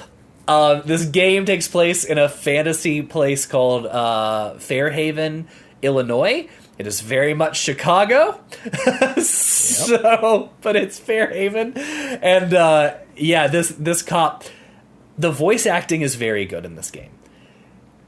There are some jarring accents and non-accents, because like this, I think this Irish cop is pretty good. They're very honestly. I think he's cliche great. and stereotypical of like Yeah. that genre of like movie, even if you will, like the Yeah. 20s And of that kind time, shit. like of the 30s, right? yeah, Yeah, that's understandable. like, yeah, Until you get to the Don, who's just like just a white dude, Yeah, he's just just doing a talking to white you. dude, Yeah.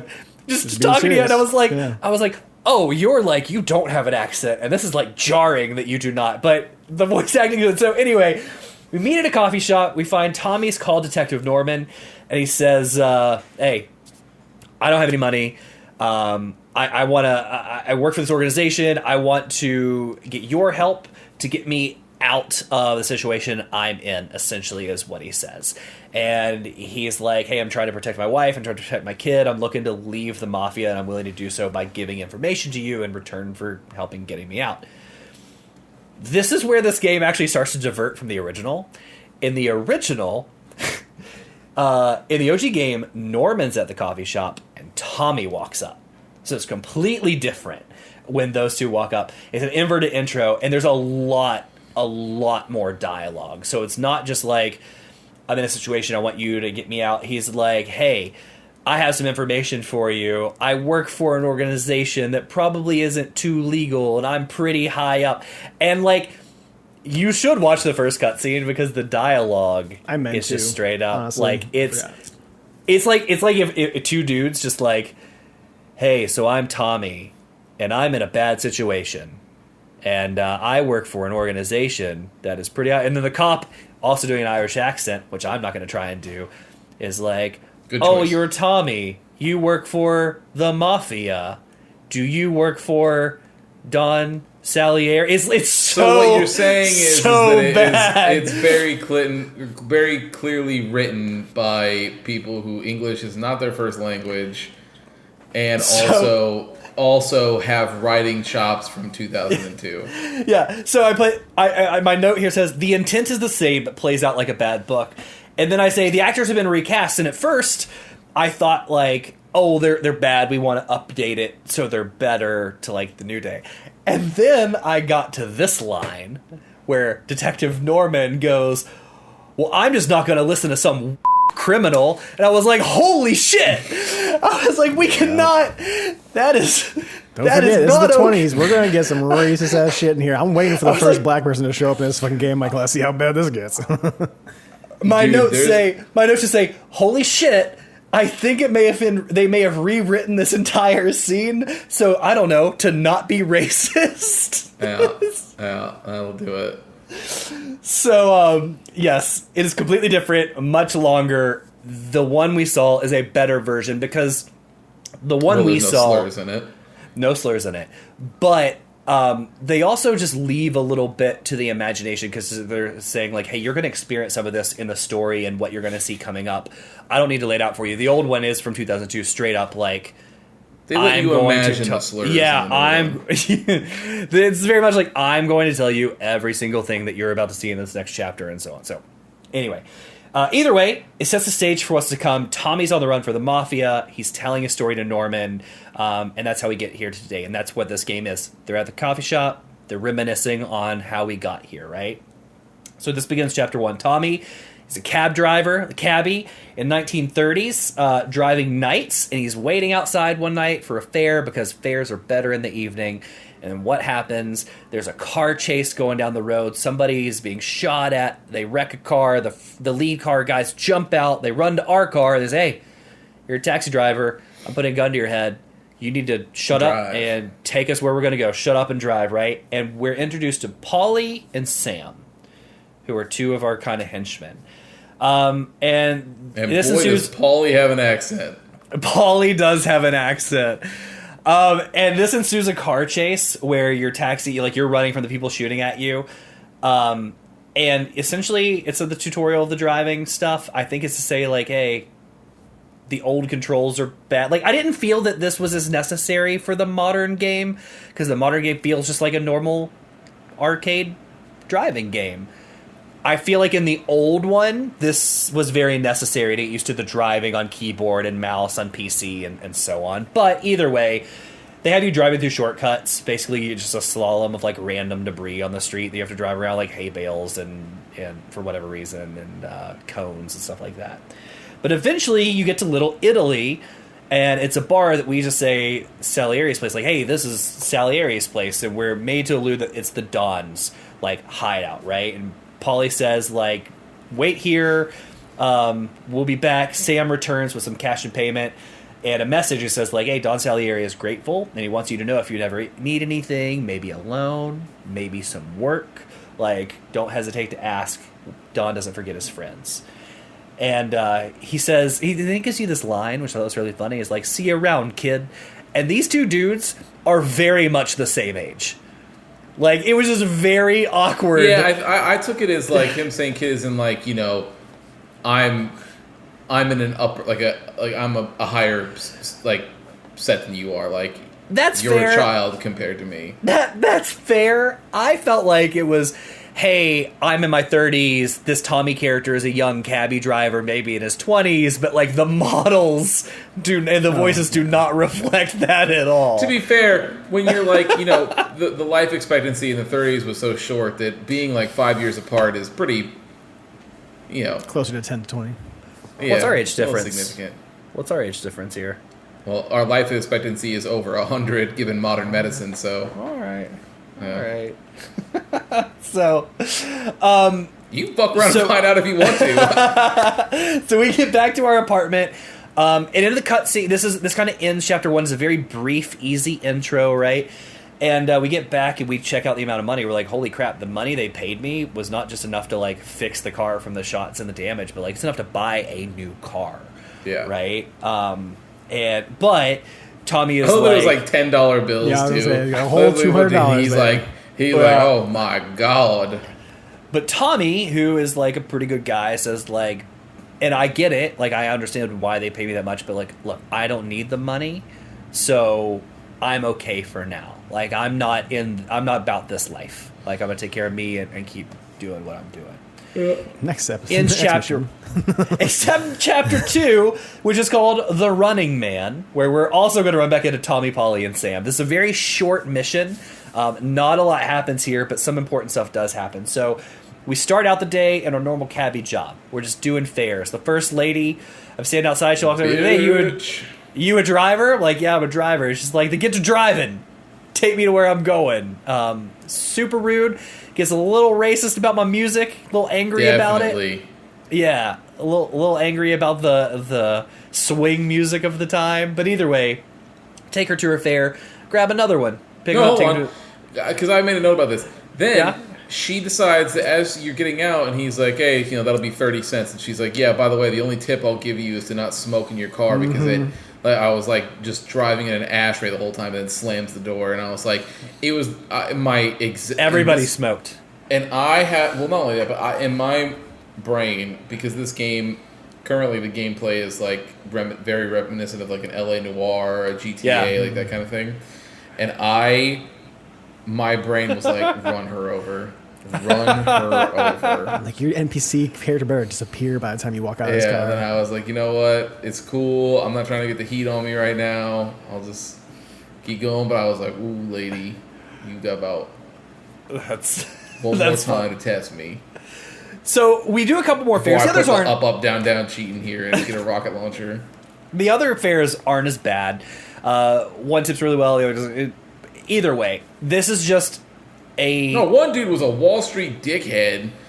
The third guy was just a drunk guy. He was fine. They were fine. But this is just a time waster, like world building mission. It takes about 5 to 8 minutes of like driving fares around as fast as possible to learn the city, until we're waiting on our break, and we just get like cocked by somebody, right? And we have two mobsters that just jump us, Dino and Lou, and they just happen to be the same two guys that were chasing Paulie and Sam the other night and remembered us, right? So they pull us out of the car. One has a bat. They're ready to like mess us up. And what do? Take off running. You just take off hauling it, which makes sense. For the game perspective, we're not this big tough guy, right? We're just a cabbie. We're not going to take on these two like strong mobsters. One even has a gun, so like, yeah, you know, But we take off running, and essentially we make our way back through running to Don Celiari's bar. And luckily when we get there, Sam and Polly are outside, and they run those other two guys off. And there's like, you have a problem? And they're like, hey, we just want to talk to your cabbie over there. It's like, it's our friend, right? So like, we don't need any of your business. Get to step, and they leave. But this is when Sam's like, hey, glad you made it back. The Don really wants to meet you. And we are not given a choice, and we are politely walked inside in chapter 2.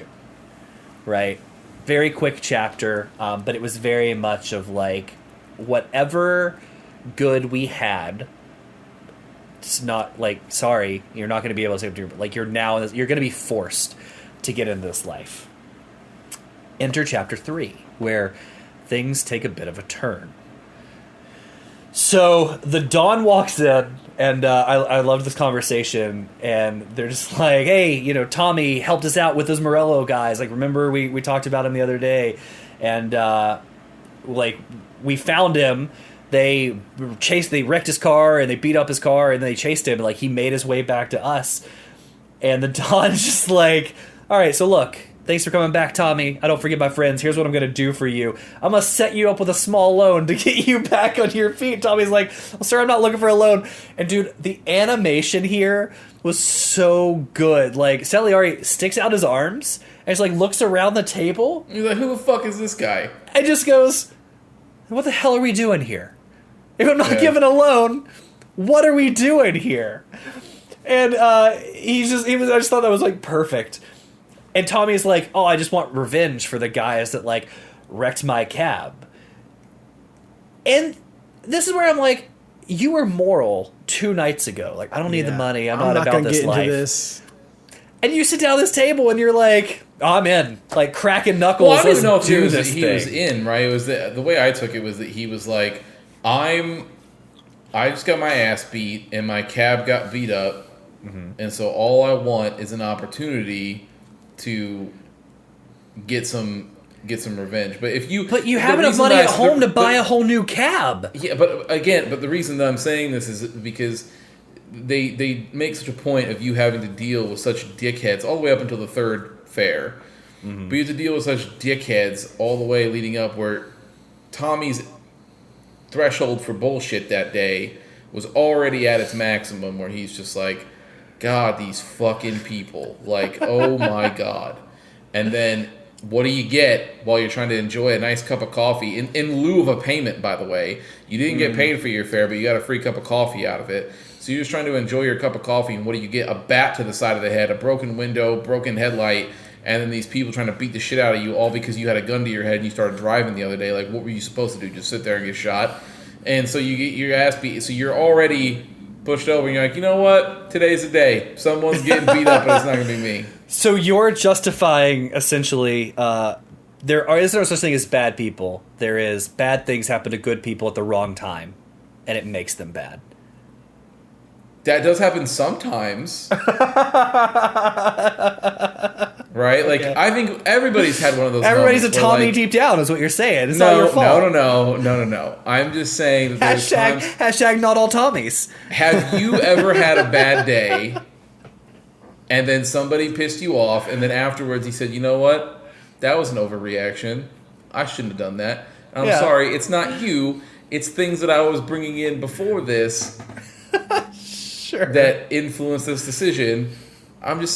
Tommy just got caught up in the moment. That's all I'm saying. So, I think you're right, and I think there is some justification coming here for exactly what you're saying. So, he does. He's like, I just want revenge. I want to get back at the guys that wrecked my car. And you can see in Don Celiari's face, he's very excited about this, right? Oh, yeah. He's smiling. He's very up. And he says, well, here's what we're going to do. You guys know all those girls that Don Morello has? They're like, yeah, like, you know that bar they hang out with? Yeah, well, right beside it, there's a lot. That's where they park their cars. So go over there and trash their cars just like they trashed your cars. And he's like, because Morello, I don't want Morello to think, like, he can rough up guys in our neighborhood and not get a black eye. So clearly, like, Celiari thinks, like, this is perfect. I have a way to get back at this other rival Don that I'm not a fan of, who's bigger than me, and like I'm more up and coming. I'm smaller fish in this pond, and I have a guy that's willing to help me get some action here, better than alone, right? So we head outside. We meet a couple other characters in here. We meet Vincenzo. We meet Frankie and some other people. And essentially, we're given some Molotov cocktails. And Paulie and I head out to go over to the lot. And we're taught some stealth, which might come into play later, where we sneak around the lot. We knock a couple guys out from behind. And then we get in the lot. We just start beating the car with the bat until we've done enough damage that some people come running out. They beat them with a bat. And then we take the Molotov cocktails and we light the cars on fire. And I just want you to know I'm playing on Steam Deck. Steam Deck has a little issue with the controls where for some weird glitch they don't show you the button you have to hit. So like they'll show you like you need to hit button, but like the graphic is gone. The glyph is missing, yeah. So the first time I'm doing any action to learn this game, I have to hit all buttons. And one of these buttons meant I just threw a cocktail and it hit Paulie right in the chest with it. And just lit him on fire. And he's like, oh my God. He's like, what are you doing? He's like, the car is not me. It was like this funny little dialogue. He was fine. Didn't kill him. I didn't fail a mission. But I was like, oh, that's the Molotov cocktail I button. think, so to be fair to the Steam Deck version, have you played it on PC yet? No. The game on Steam Deck, it tries to load a specific set of Mafia Definitive Edition controls that do not work. What I did is I changed it to the normal controls with D-pad, like everything you use for Xbox. And everything works, it doesn't give you the glyphs for whatever Preston, reason. did you play on PC or did you play on Steam Deck too? On PC. So you'll know this then. So the reason that I think the Steam Deck version has so much trouble, and I don't know that there's a lot that Valve can do about it as far as their troubleshooting is concerned, is that this game launches the 2K launcher. It does. Like to play Mafia, it launches the 2K launcher. You have to log in. To then get in. Well, you don't. You can skip the account creation process, but Well, I already have an account, but yeah. I did not. But you can skip that and get in and then play. But it will. But I'm sure that somewhere in there, as far as Linux concerned and the fuckery of trying to launch it, I bet you that is probably part of it. I don't know if you guys saw this, but in settings, at least on Steam Deck, there is a way to launch game without launching 2K Launcher. There's an actual setting that says that. That might be for Steam Deck. I don't think that's the case for the regular version. So it's on Steam Deck. And the game plays fine. Looks great. I've had no issues. The only goofy thing is the glyph thing. Luckily, most of the controls are just like normal 2002 PlayStation controls. So like you get it, right? But there's a few things that require the D-pad that took me a minute to figure out. But anyway, we beat these guys up with bats. We light the cars on fire. We head back. And that's that. Like, it's end of chapter. Again, very simple. The thing I like about this is the story is pretty tight, pretty concise, pushing us along. Now, this is where I think we start to see some justification for what Christian was saying. So this isn't quite the end. We get back to where the Don is. He's all excited. And he says, that's the thing about me and the difference with me and Morello. Like, I think with my head, or think with my mind. Like, I think about business. I'm a smart guy. Morello just thinks with his emotions, right? He's like, I know this is going to, piss him off. He's such a hothead. It's going to throw him off. It's going to make him angry. And he says to Tommy, he's like, hey, welcome to the family. And this is why I think, Christian, you're right. Like, we as Tommy wanted some recompense, wanted some revenge. We unfortunately went to the wrong person because once we did the job he wanted us to do, it wasn't like, thank you for your service, handshake, you're gone. It was straight up like, welcome to the family. Yeah, and he gives you an option. He goes, look, man, you got, I'll give you one opportunity to walk out the door. Mm-hmm. But we're very into it, though. Yeah, and you're surrounded by a room full of people armed to the teeth. And you're very clearly in a situation where you're like, if I leave, I've heard enough things and met enough people. Scared enough to where I can't walk away. I'm probably getting smoked. So you just go like, well, yeah, I'm in. Yeah, I mean, I want to make money. And you were paid a lot. I mean, you're paid $200 the other night, right? Like, so you're in. The Don says like, hey, welcome to the family. There's a few rules you need to follow. 4 pretty simple rules that I thought were pretty good. 1, no cursing on the grounds. There's a lot of words out there, and the guys that run around and say fuck this, fuck that. They're either idiots or they're lazy. For the time, this game, like, I thought that was really creative. Yeah, it was Rule a number good 2, we don't deal in the hard stuff. Essentially, no dealing drugs. Morello, if he wants to poison his people, let him poison his people. It's not happening here. Number 3, this was an interesting one. I'll tell you why in a second. Stay out of trouble with the cops. We only have a few on the payroll. If you go wild, the others are going to come after you. That's a really important line. And then the 4th one was be loyal, right? Like, everybody around me, they have one thing. What do they have? They have your loyalty, right? So the cop line is interesting because this conversation at the end of Chapter 3 actually happens in the original game at the beginning of Chapter 2. Like, straight up. Mm-hmm. And so, like, you're in the family in Chapter 2 of the OG game, but there's only one rule in that game. There's not 4. And it's straight up, with the cops, that's what he says, all of the cops are on our payroll, but if you go wild, they'll come after you anyway. So I like Very the different. change Yeah, that I they do too. made with, like, this one. It was significantly better. That one is also, like, the OG Yeah, is a this is little a weird. full ass remake. Then calling yeah. it a definitive edition is kind of misleading. I think they should have called it a Mafia remake. Yeah, because, like, even the conversation is a little weird. Like, when you first meet the Don, it's not, what are you doing here? It is, the first thing is like, hey, Tommy, welcome to the family. Thanks for helping my boys out. And he's just like, the things we do here are, like, there's some things under the books. He's like, but I surround myself with smart people.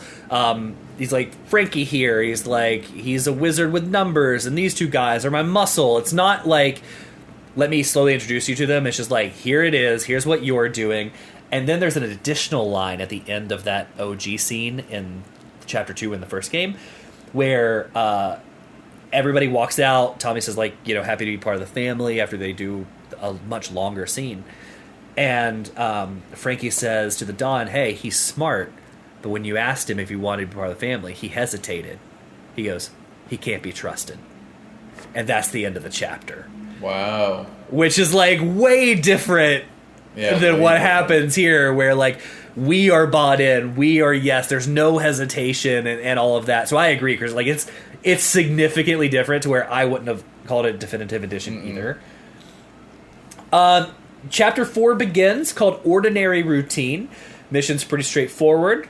We walk in, we find out that, like, there's some things that need to be done, like getting the collection money. Typically Sam and Polly get the collection money, but we're going to go with them this time. And the Don says, like, look, we need our money. Bills are due. Bills have to be paid. But we're not Morello. We don't break legs, right? Like, we're not going to hurt our people. We provide a service. We want them to pay for that service. So get the money. Don't hurt anybody. But only the money. But only the money. Yeah. And it's interesting because we learn a lot about Sam and Polly along the way here. Boy, do we. Yeah, and they're talking like, Polly is a real hothead and gets, like, pent up. He's a little weird anyway. And Sam lets Polly go in by himself at the second stop, and he just starts, like, crashing around and stuff like that. And Sam says, hey, sometimes you have to let him, like, let the steam off. He gets pent up if he hasn't, like, had a fight in a while. He has to do the thing. And leading up to this, Sam's telling you the story of, like, how he went to this, like, Chinese shop and he put the guy in a wheelchair, right? No, I'm sorry, he didn't put the guy in a wheelchair. He slammed his head off the counter so hard, it took them weeks to get out the blood, I think is what that was. I might have those two backwards. Either way, he goes to the same shop. It's the Chinese man's grandson running it now. There's a fight. Polly comes out, and they're like, hey, what happened? He's like, I got the money. And he's like, that's what it was. He's like, will you be able to clean up the blood this time? He's like, yeah, I'll be able to clean up the blood when he can walk in a few weeks. Yeah. So, like, we are breaking some legs. Polly is. Polly is breaking some legs. And Polly doesn't have friends. There, in one of our previous missions, we're leaving, and we're talking to Vinny, I believe, and Polly's giving Vinny the business, one of the car guys who sets us up with a car. Ralph. Ralph. Vinny is the gun guy. We're talking to Ralph, and he gives us a car, and Polly's like giving him the business. They leave, and Ralph goes, I'm going to cut your brake lines one day. He does. So And I remember like, hey fam, I'm new here, but don't associate me with him. Yeah. And also give me a heads up before you do that so that I can know what car not to take. So this is the second time between that line and this where we see like Paulie. He's a little rogue sometimes, right? He's Well, a not little just rough rogue, around he's the also a edges. dickhead because, like, well, Ralphie is like he has a stutter, but he's a very smart guy. And then he mentions to Paulie like, "Hey, we're kind of the same." And Paulie's like, "We are not fucking anything the same. Don't you ever fucking call me like you again. I am not you." I'm like, "God damn, dude, calm the fuck down." Yeah, he's rough around the edges. That's all I'll say. Yeah, God. So they hop in the car. We're headed to our third stop, and we're headed way out of town. We find out there's a casino hotel way out of town that is the biggest payday for our collections because they run that casino, and the reason they're able to do it is because cops don't want to go out there, right? It's a great place to have this. It's just kind of under the law and way out in the middle of nowhere. That's where we're headed. However, when we get there, Sam's like, I'll handle this one. You guys do your thing. No big deal. No, I'm sorry. Sam and Paulie say, we'll go handle this. Don't worry about it. You hang out here. They go inside. Some stuff happens, and very quickly, Paulie is thrown out the door by another guy with a gun. Paulie's been shot in the stomach, and he says, hey, tell Don Salieri, like, this is no longer his spot. Capiche? And we're led to believe they're Morello's men. But they push Paulie out. Paulie's like, hey, Tommy, you got to go inside. They've captured Sam, and they're torturing Sam. And they're going to torture him for whatever information they can. They might torture him for fun. Who knows? But, like, you got to go get him. And then you have a choice here. And I want to know, did you guys stealth this section? Or did you go in guns blazing because you had a gun? So there's about 6 guys you need to take out to get to Tommy. Like, how'd you approach this section at the I went around the ranch? back. I was stealthing a little bit, but you got to a certain point to where like you're behind the bar, and there's no stealthing at that point. I didn't feel like okay, you got 2 Yeah. guys in there. Like I can stealth this one guy, but the other dude's staring straight at me. So like okay, well I took down that one dude from behind who was like right next to the bar, and then from there on they were shooting. Okay. Christian, what about you? I John Wicked this this situation. I tried. I tried. It's very loose. I climbed up the front, or I climbed up the side and started walking up towards the front. I go to open the door. I'm like crouched, and it just so happened that one of the enemies was on the too far outside the mini map for me to be able to see, but was right there, and he was turning as I was opening the door, and he immediately sees. I'm playing on normal, by the way, so I don't know if that matters, but. I'm playing on the same. The second he sees me, I mean, there's no like Metal Gear Solid like question mark filling up, like, huh? Do I see somebody? He's like, this fuck, like I see him, and he starts getting ready to shoot at me, and so I can see him like fiddling with his gun, and I was like, yeah, boom, you're done, headshot. He falls over, and everyone's like, what the fuck? I can hear everybody like freaking out in the basement, and I'm like, all right, it's go time, baby. So people start running up, and I'm like, bow, bow, bow, like, and then. I really like. So did you guys the combat aspect? I'll just talk about if somebody's getting in your face. There's like quick time event buttons that come in to sort of let you deflect like whatever is coming at you. And so I press one and you shove the guy away, and so he like gets shoved and he's like turning back around to catch me. And as soon as he turns back around, I was like boom and get hit. Is it the same QuickTime button every time, or is it different buttons? It's different, so it keps you on your toes. From what I saw, that's gonna fuck me. Yeah, I don't have any actually- glyphs. Yeah. Yes, it will. Yeah. But I loved it. I thought it was cool, and I just was like, but I walked in, and I was just like, all right, whatever. None of you people deserve. Fuck you. So I went up through the back. So I went upstairs through the back, and I come through like a door back there, and I see one guy standing there. I'm like, he's like going to the bathroom. I'm like, perfect. Bam, hit him on the back of the head, knock him out. And I see a button that's like pick up body, and you can straight up like Hitman style hide him. I'm like, nah, I'm not gonna walk this body around. So I was like, okay, I'm gonna see if there's any like collectible newspapers, collectible matchboxes, whatever. So let me go explore this other room. When I walk to the other room, I hear the second guy upstairs like, what the hell is that? They're like, he's here! Someone's here! And they all start rustling, and as soon as I come out of the door, same thing. Like, headshot the first dude, and I was like, well, that was easy. And they're going to come down the same path because I'm in a hallway.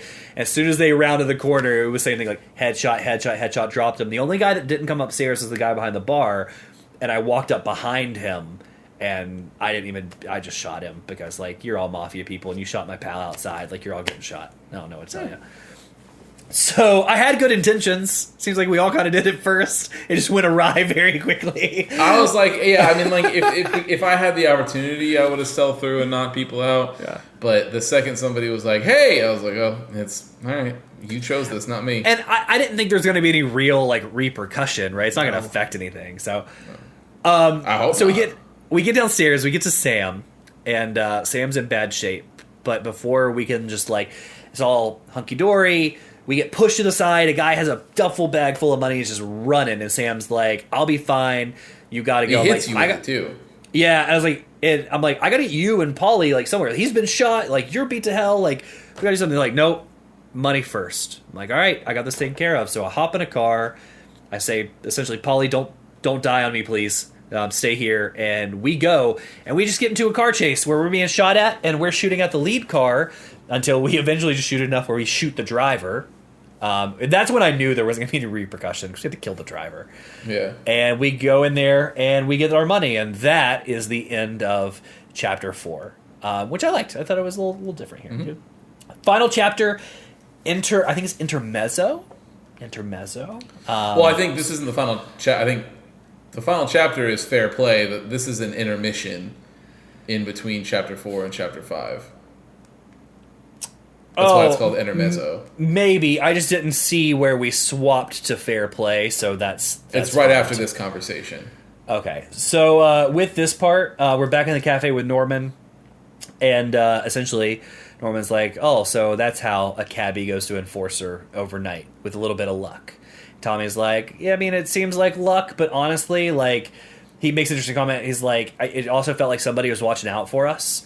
And he says it in a way where it's like, oh, we maybe had fortune on our side, or things put me in places just because, right? And like right now, it does seem like we just have been in the right place, right time. But I'm sure as we move forward, it is going to seem really suspicious on how we end up, the places we end up.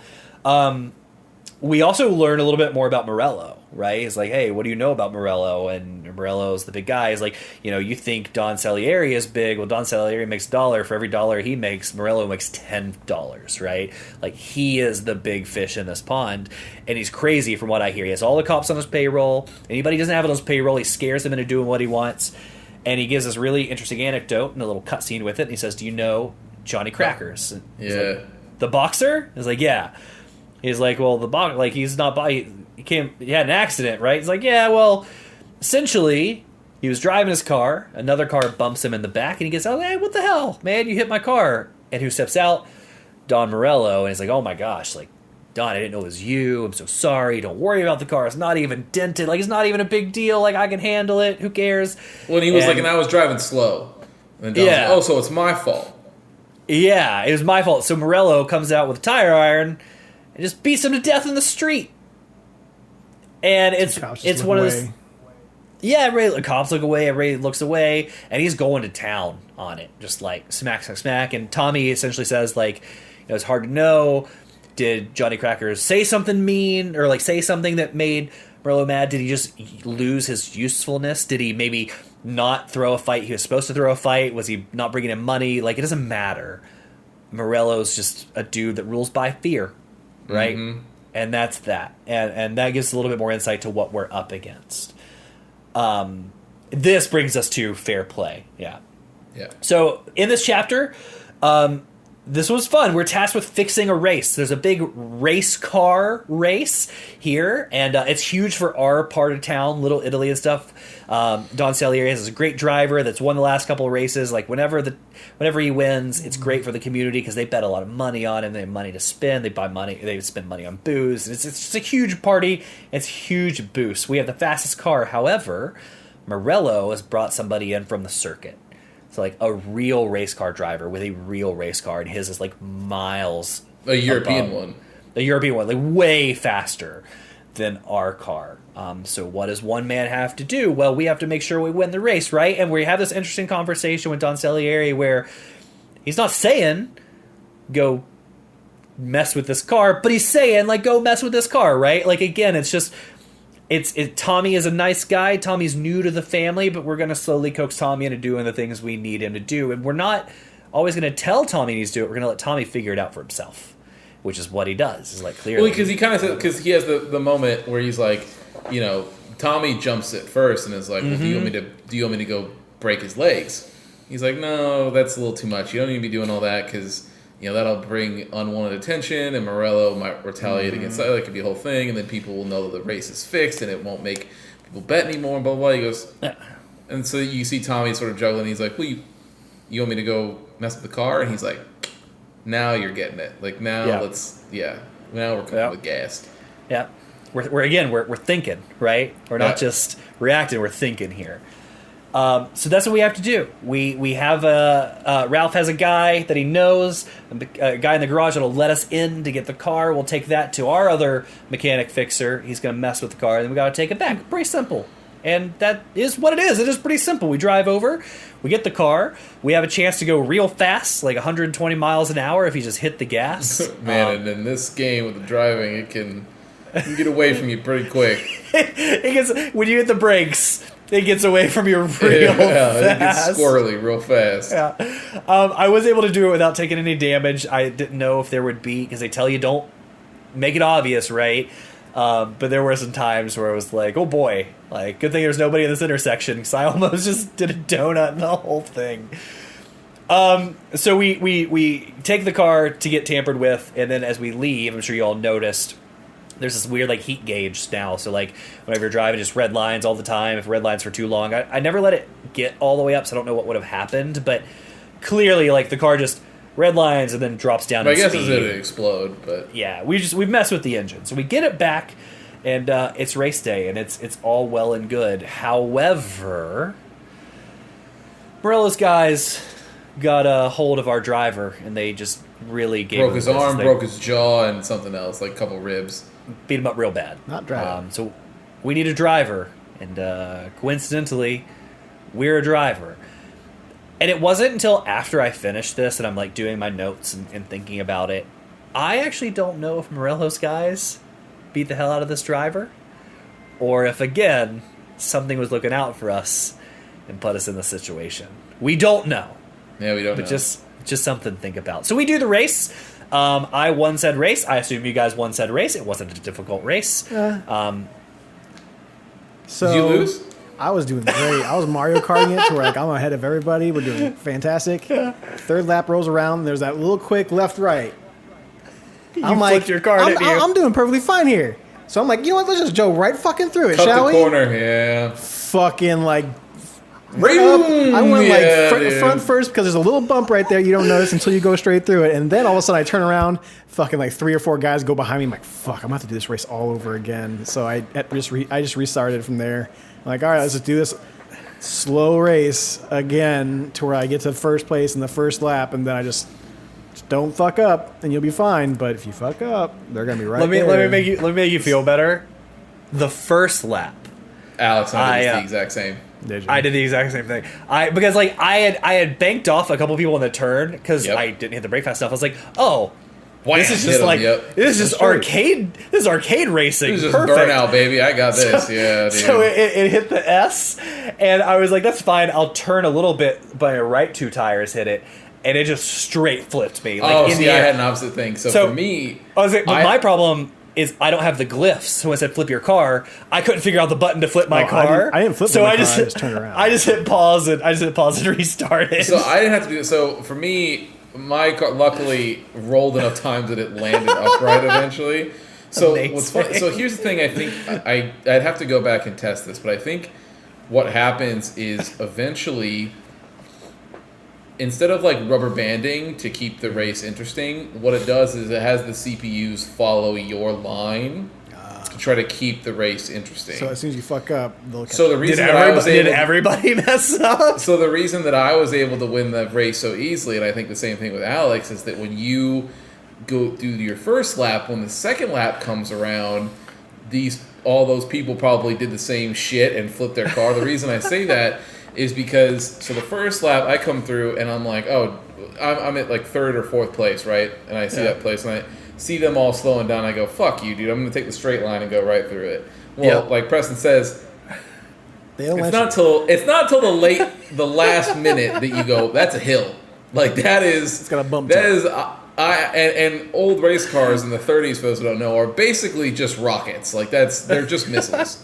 They're Pinewood Derby And cars. Pretty They much are. They're Pinewood Derby cars. That's yeah. it. Yeah. And so I'm like, boom, I go straight vertical. I mean, I'm just, boom, like I'm gone, dude.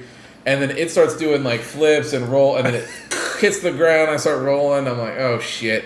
I go like back down like 9th place or something, and I'm like, oh god. So I'm fighting my way back up. So I get back up to 3rd place coming around the 2nd lap. Well, what does 1st place do? But boom, launch himself and go straight into the air and start rolling.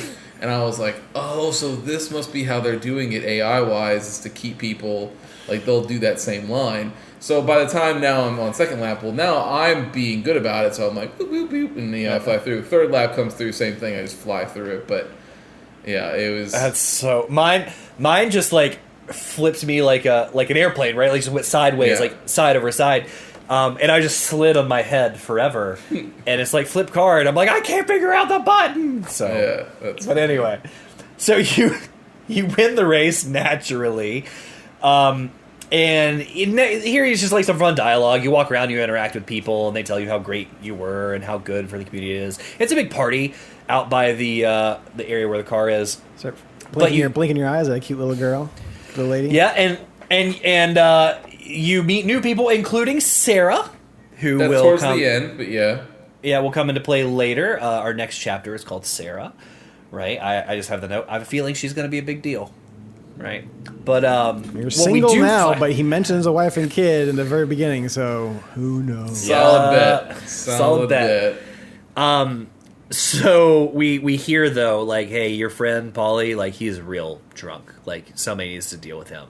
We find him back in like the garage, and it's an open top garage or open air, I guess, not like open air garage. And he has like a bottle of whiskey and something else. He's just downing this thing. He's super drunk, and he's like, hey, we got to take you home. And this again gets some interesting insight to Paulie, where he subtly says, like, essentially, and I didn't capture the exact dialogue, but essentially, like, look at you, Mr. Big Shot. Like, you come in here. I just play this so I can. It's like, Did you? Okay. I played it today. So yeah, so he comes in. He says something about. He starts with. He's like, look at you, man. You know what I told Don first time I met you after we met that first night. He goes, man, I told him this guy can drive, man. This guy, he's gonna be good. He can drive for us. And then Tommy goes, and look at us now. And then Paulie goes, and look at us now. Yeah. It's definitely a bit of like, everybody loves you. Yeah, there's right? that. Like, you're the new guy. You're the new guy here, and like everybody likes you. Yeah. And so on. And then he goes, and he leads into the further of that where he goes, and you know that Sam and I keep all the big shit away from you, right? Yeah. Like, that that's what it was. Yeah, you know that we protect you, right? And Tommy's like, is that right? And he's like, yeah. Look, man, you don't know the shit that we've had to do, man. And he's like, and sometimes, I can't do it like Sam does. Where Sam can put it away and compartmentalize he just put it away, and then he goes and goes and hangs out with whatever broad he goes to hang out with. He was like, but I can't do that. And then Tommy was like, all right, man, like, well, we're gonna get you home. And he's like, I want to see some ladies. Take me to the ladies. So before we talk about that, it gave me this sense of like, it's actually kind of sad. It gave me the sense of like siblings, where you have a younger sibling, older sibling, and like an abusive relationship, and like the older one takes the brunt of everything from the younger ones, and you never see it. That's the air they were giving off from Paulie. Paulie was like, I'm the older sibling that gets all the shit, and you know it. You don't know it happens because I am willing to take it all. Which again, with the thing in the Chinese shop, with the thing that, like, the way he treated Ralph with this, like, it's not great. It's not a good situation to be in. You don't want to be on. I feel like you don't want to be on Paulie's side, where Paulie is jealous of you. That, well, not only that, but I think going to be a problem. Have either of you guys seen Boardwalk Empire? Yes. Yeah. So there's characters in some mob stories, and Boardwalk Empire is one where it's people who are affected mentally by the work that they have to do, right? Like, when you're in the trenches and you're in the trenches for a real long time, sometimes there's other people who are sociopaths and that doesn't affect them and they just live their life like there's no problem. And there's some people who are what I would say like normal people who, after they've killed people, they're like, I'm not having a good time. This is bad for me. I don't like the fact that I'm ending people's lives. And so, and especially around that time, you drink a lot to forget all that, and all that stuff.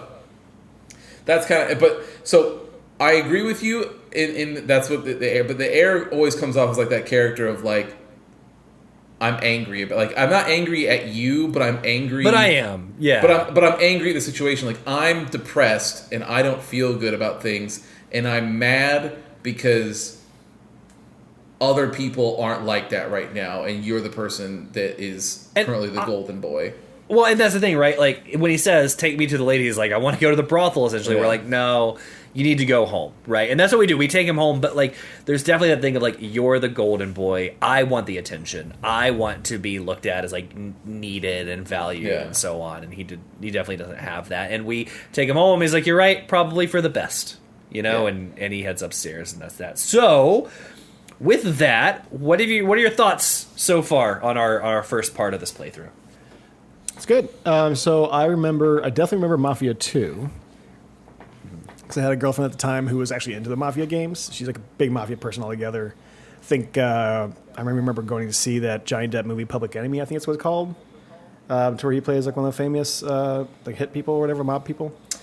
Is that... Yeah. Is it Public Enemy? It's not Public Enemy, is it? It's something like that. Public something. Mm-hmm. Either way. I know what you're talking about. But yeah, I just got into a bunch of Mafia stuff from that time because of the girlfriend I was hanging out with, and she was super into it. I ended up playing Mafia 1 because Mafia 2 was coming out. We wanted to play it. I remember it being a lot worse. And if the actual original game was, I remember the driving. I mean, don't get me wrong, the driving is not exactly like super engaging because they're older cars. They're supposed to drive like this. But I remember the driving being a lot worse back then, probably because also the simulation mode that was in, as far as like the cops and making sure you actually take care of stoplights and stuff like that. Yeah. But this is definitely feeling more concise. This is definitely feeling like it's going a lot faster. I feel like there's a lot more running around, driving around in the original game. It looks phenomenal. Like, it looks fantastic. Even like the actors and the motion capture they got from that. Like, I guarantee if I were to look it up, that guy who plays the Irish cop is probably a pretty famous actor. Because he just he just reminds me of somebody, I don't know fucking who, but I think I've seen him in movies. And I guarantee you can probably look up a couple of voice actors. They are famous voice actors, or like they're actually, like maybe possible actors, B-list actors, if you will. But I'm enjoying it. I'm enjoying it a lot better than I thought I would, because my mind is going back to the original games. And while I did enjoy them to a point... It is not that. Well, I did enjoy them to a point. Like, I remember the gameplay, the driving specifically, being rough as fuck. So it's not as bad. It's not the greatest in the world. I mean, like, you're driving through, getting chased by the cars, and then all of a sudden it's like, we just have these construction spots lying around here, and if you drive through those, then it's going to stop those guys, and that's how it's going to go. I'm like, all right. And the cars are a little bit slower. They don't turn as well. But again, it's more of the era. It just may not be my cup of tea when it comes to that kind of stuff. It reminds me a lot of L.A. Noire. Yeah. Me too. Yeah. Me too. I mean, I think what I was thinking about was L.A. Noire. I don't think I've ever played Mafia. So I did play L.A. Noire as well. I was thinking about, oh, hey, don't we pick up Playboy comics in this one? I'm like, oh, no, that was L.A. Noire. This one we're picking up comic books. It's got a lot of the similarities, but I do definitely remember me liking L.A. Noire more than I liked Mafia back in the day. But I think this remake, if you will, this definitive edition, is definitely doing a lot of justice to the game. So I'm excited we're playing it. Yeah. To answer your question, Preston, the guy that plays Norman, Detective Norman, did voice in both Borderlands games and did something for Street Fighter. But then, I mean, a lot of the people in here have been on TV shows, have been in random movies. Yeah. So they definitely... There's a guy here that was in Glee and Castle, and so like they definitely got real voice actors versus the OG that were just a couple guys in the Czech Republic reading. Oh, yeah. What about you, Christian? Yeah, I really. So I had something similar to how Preston felt when he was playing Ace Combat, and he was like, "Man, I want to go watch some airplane movies." Like, You want to go watch a mobster movie? my first thought when I was playing through was, God, I got to rewatch Boardwalk Empire. Like, I thought I want to go watch The Godfather until you mentioned Boardwalk Empire a second ago, and I was like, fuck, I'm going to watch that this coming week. I know, dude. I was like, I'm gonna start putting that on and start watching it again because that show's good. Like, there's something about, I think old mob stuff in general that just, I don't know, if the story is told well, right? Like, I think it can be good. And so it's, yeah, I'm already bought in. I'm interested. I think all the characters are fun. Yeah. I really like. They really sell some of the stuff. It's really funny to know about this old past dialogue that's really funny. I'm gonna have to like go through and like okay, well maybe these certain chapters or something like that. Maybe watch like a walkthrough, a let's play, like while I'm playing something on my Switch. My Steam Deck. Like, let's put this on the background to see kind of what some differences are for these levels. I'm gonna keep taking notes on that as well. So Yeah. I meant to do it for this past time, I just forgot to. I agree.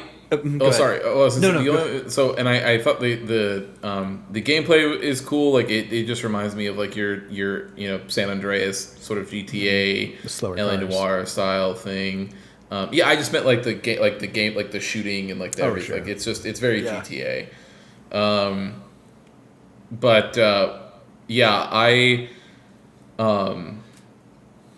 think that this has the potential. Hopefully, I hope it doesn't end as like how generic sort of like mobs. I hope it goes places and does some things, but so far afterwards I got it. Like I was just like, yep, I'm totally bought in. I've never played any of these games, so. Me either. I think we're playing the best version of this too, not just for the quality of life and Definitely. stuff, but like they seem to have removed all the nonsense, right? So things are much faster. Oh. These story missions are pretty tight, which I enjoy. That was another thing I was going to bring up was that I was at it. So I remember you told me early on, like, hey, be aware that you can enable the setting to sort of skip drives just to like get right to the thing. So I've been hesitant to use that now because the first time when I used it, like the car ride was silent, so it didn't matter. So I was like, okay, cool, I'll skip this and go. But there's some car rides that it gives you the option to skip, but there's a lot of like ambient dialogue between characters that happens in there. And so now my rule is like if I drive for more than like 15 seconds and there's no audio, like no one's talking, then I'll skip. But otherwise, if they're going to have conversations... Huh? So I don't think I can do that to myself because like that's the one part I like about Grand Theft Auto the most is just driving. Like I love it when I get to drive in these worlds that are made, like to see the hills, the landscape, everything's going by. If it was a boring like desert road where there's nothing going on, maybe I would skip it. But there's a lot of world here that we're probably not going to see very much because it's not as open of a game as like Grand Theft Auto. Yeah. So if you're going to have me drive through this area, I'm going to probably sit through here even though it's silent. I have also not skipped at all. I just noticed it was an interesting setting. Surprising. And I did tell you that too. Like, I had played the section, but, depending on how you're feeling, if you don't want, if this game's not hitting, you could skip stuff. I thought it was an interesting quality of life feature, but I have not skipped yet either. So, but yeah, a couple of the missions coming up, I think, in this next playthrough are two old missions put together. I think one's called, like, I had it up here because I have to tell us where we're playing to anyway. Here we go. Yeah, so one mission we're going to play combines the whore and the priest missions. And I just love the idea of those names already. So, like, I'm kind of with you, Christian, and, like, as long as it stays tight, missions and, like, goes places, like, I'm excited to experience the story in just a compact way. I don't need 40 hours. I don't need all this bullshit. Like, 8 to 10 hours of this tight game, like, I'm fine with that. I'm depending on what happens at the end of this, might say, like, do I want to try the next one? Who knows, right? But I'm excited to see where it goes. Yeah. So, according to Preston, you can safely just work up a let's play of that one because apparently it sucks. I wouldn't play the old one again. It's not going to hold up. But it makes you wonder though. Like the third one was 2016, and it was done by this team. So apparently the third one was divisive too. I remember I've never played the third third one. one. I've only played one too. Yeah, there's some Maybe people who this really is like the the only third one. one. There's other people who really did not like it. So It takes place in Nolans. But so we played through the first 5 chapters. We're gonna play through the next 5. Sarah, better get used to it. The Saint in the Center, the trip to the country, and Omerta.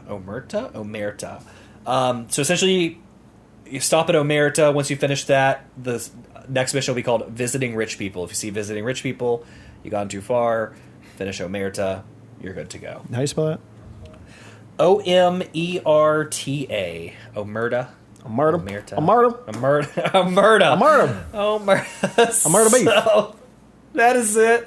I know Travis said he's going to play along with us too because he's never played this game. So he's like, I thought that would be an easy one to pick up and play on the go and stuff. So he's going to catch up to where we were because these sessions are pretty nice and easy. A couple hours, nothing major. So yeah, we'll continue on part 2 next time. We'll have more stuff for you, everybody. That's the first part of Mafia. So thanks for hanging out.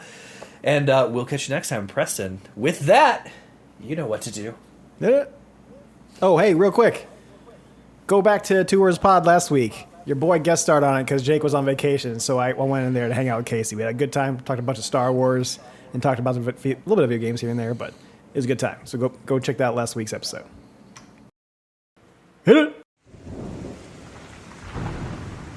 All these guys in this room, they're here because they have the only thing that matters to me.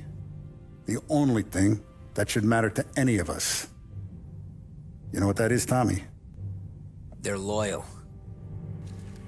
That's right. Thank you for listening to another episode of The Testing Room.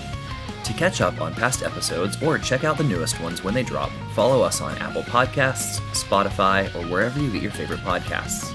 If watching is more your thing, check out youtube.com/thetestingroom or Twitch TV/testingroompod. To leave comments and ask questions, follow us on Instagram @testingroompod and email us at testingroompod@gmail.com. See you next time.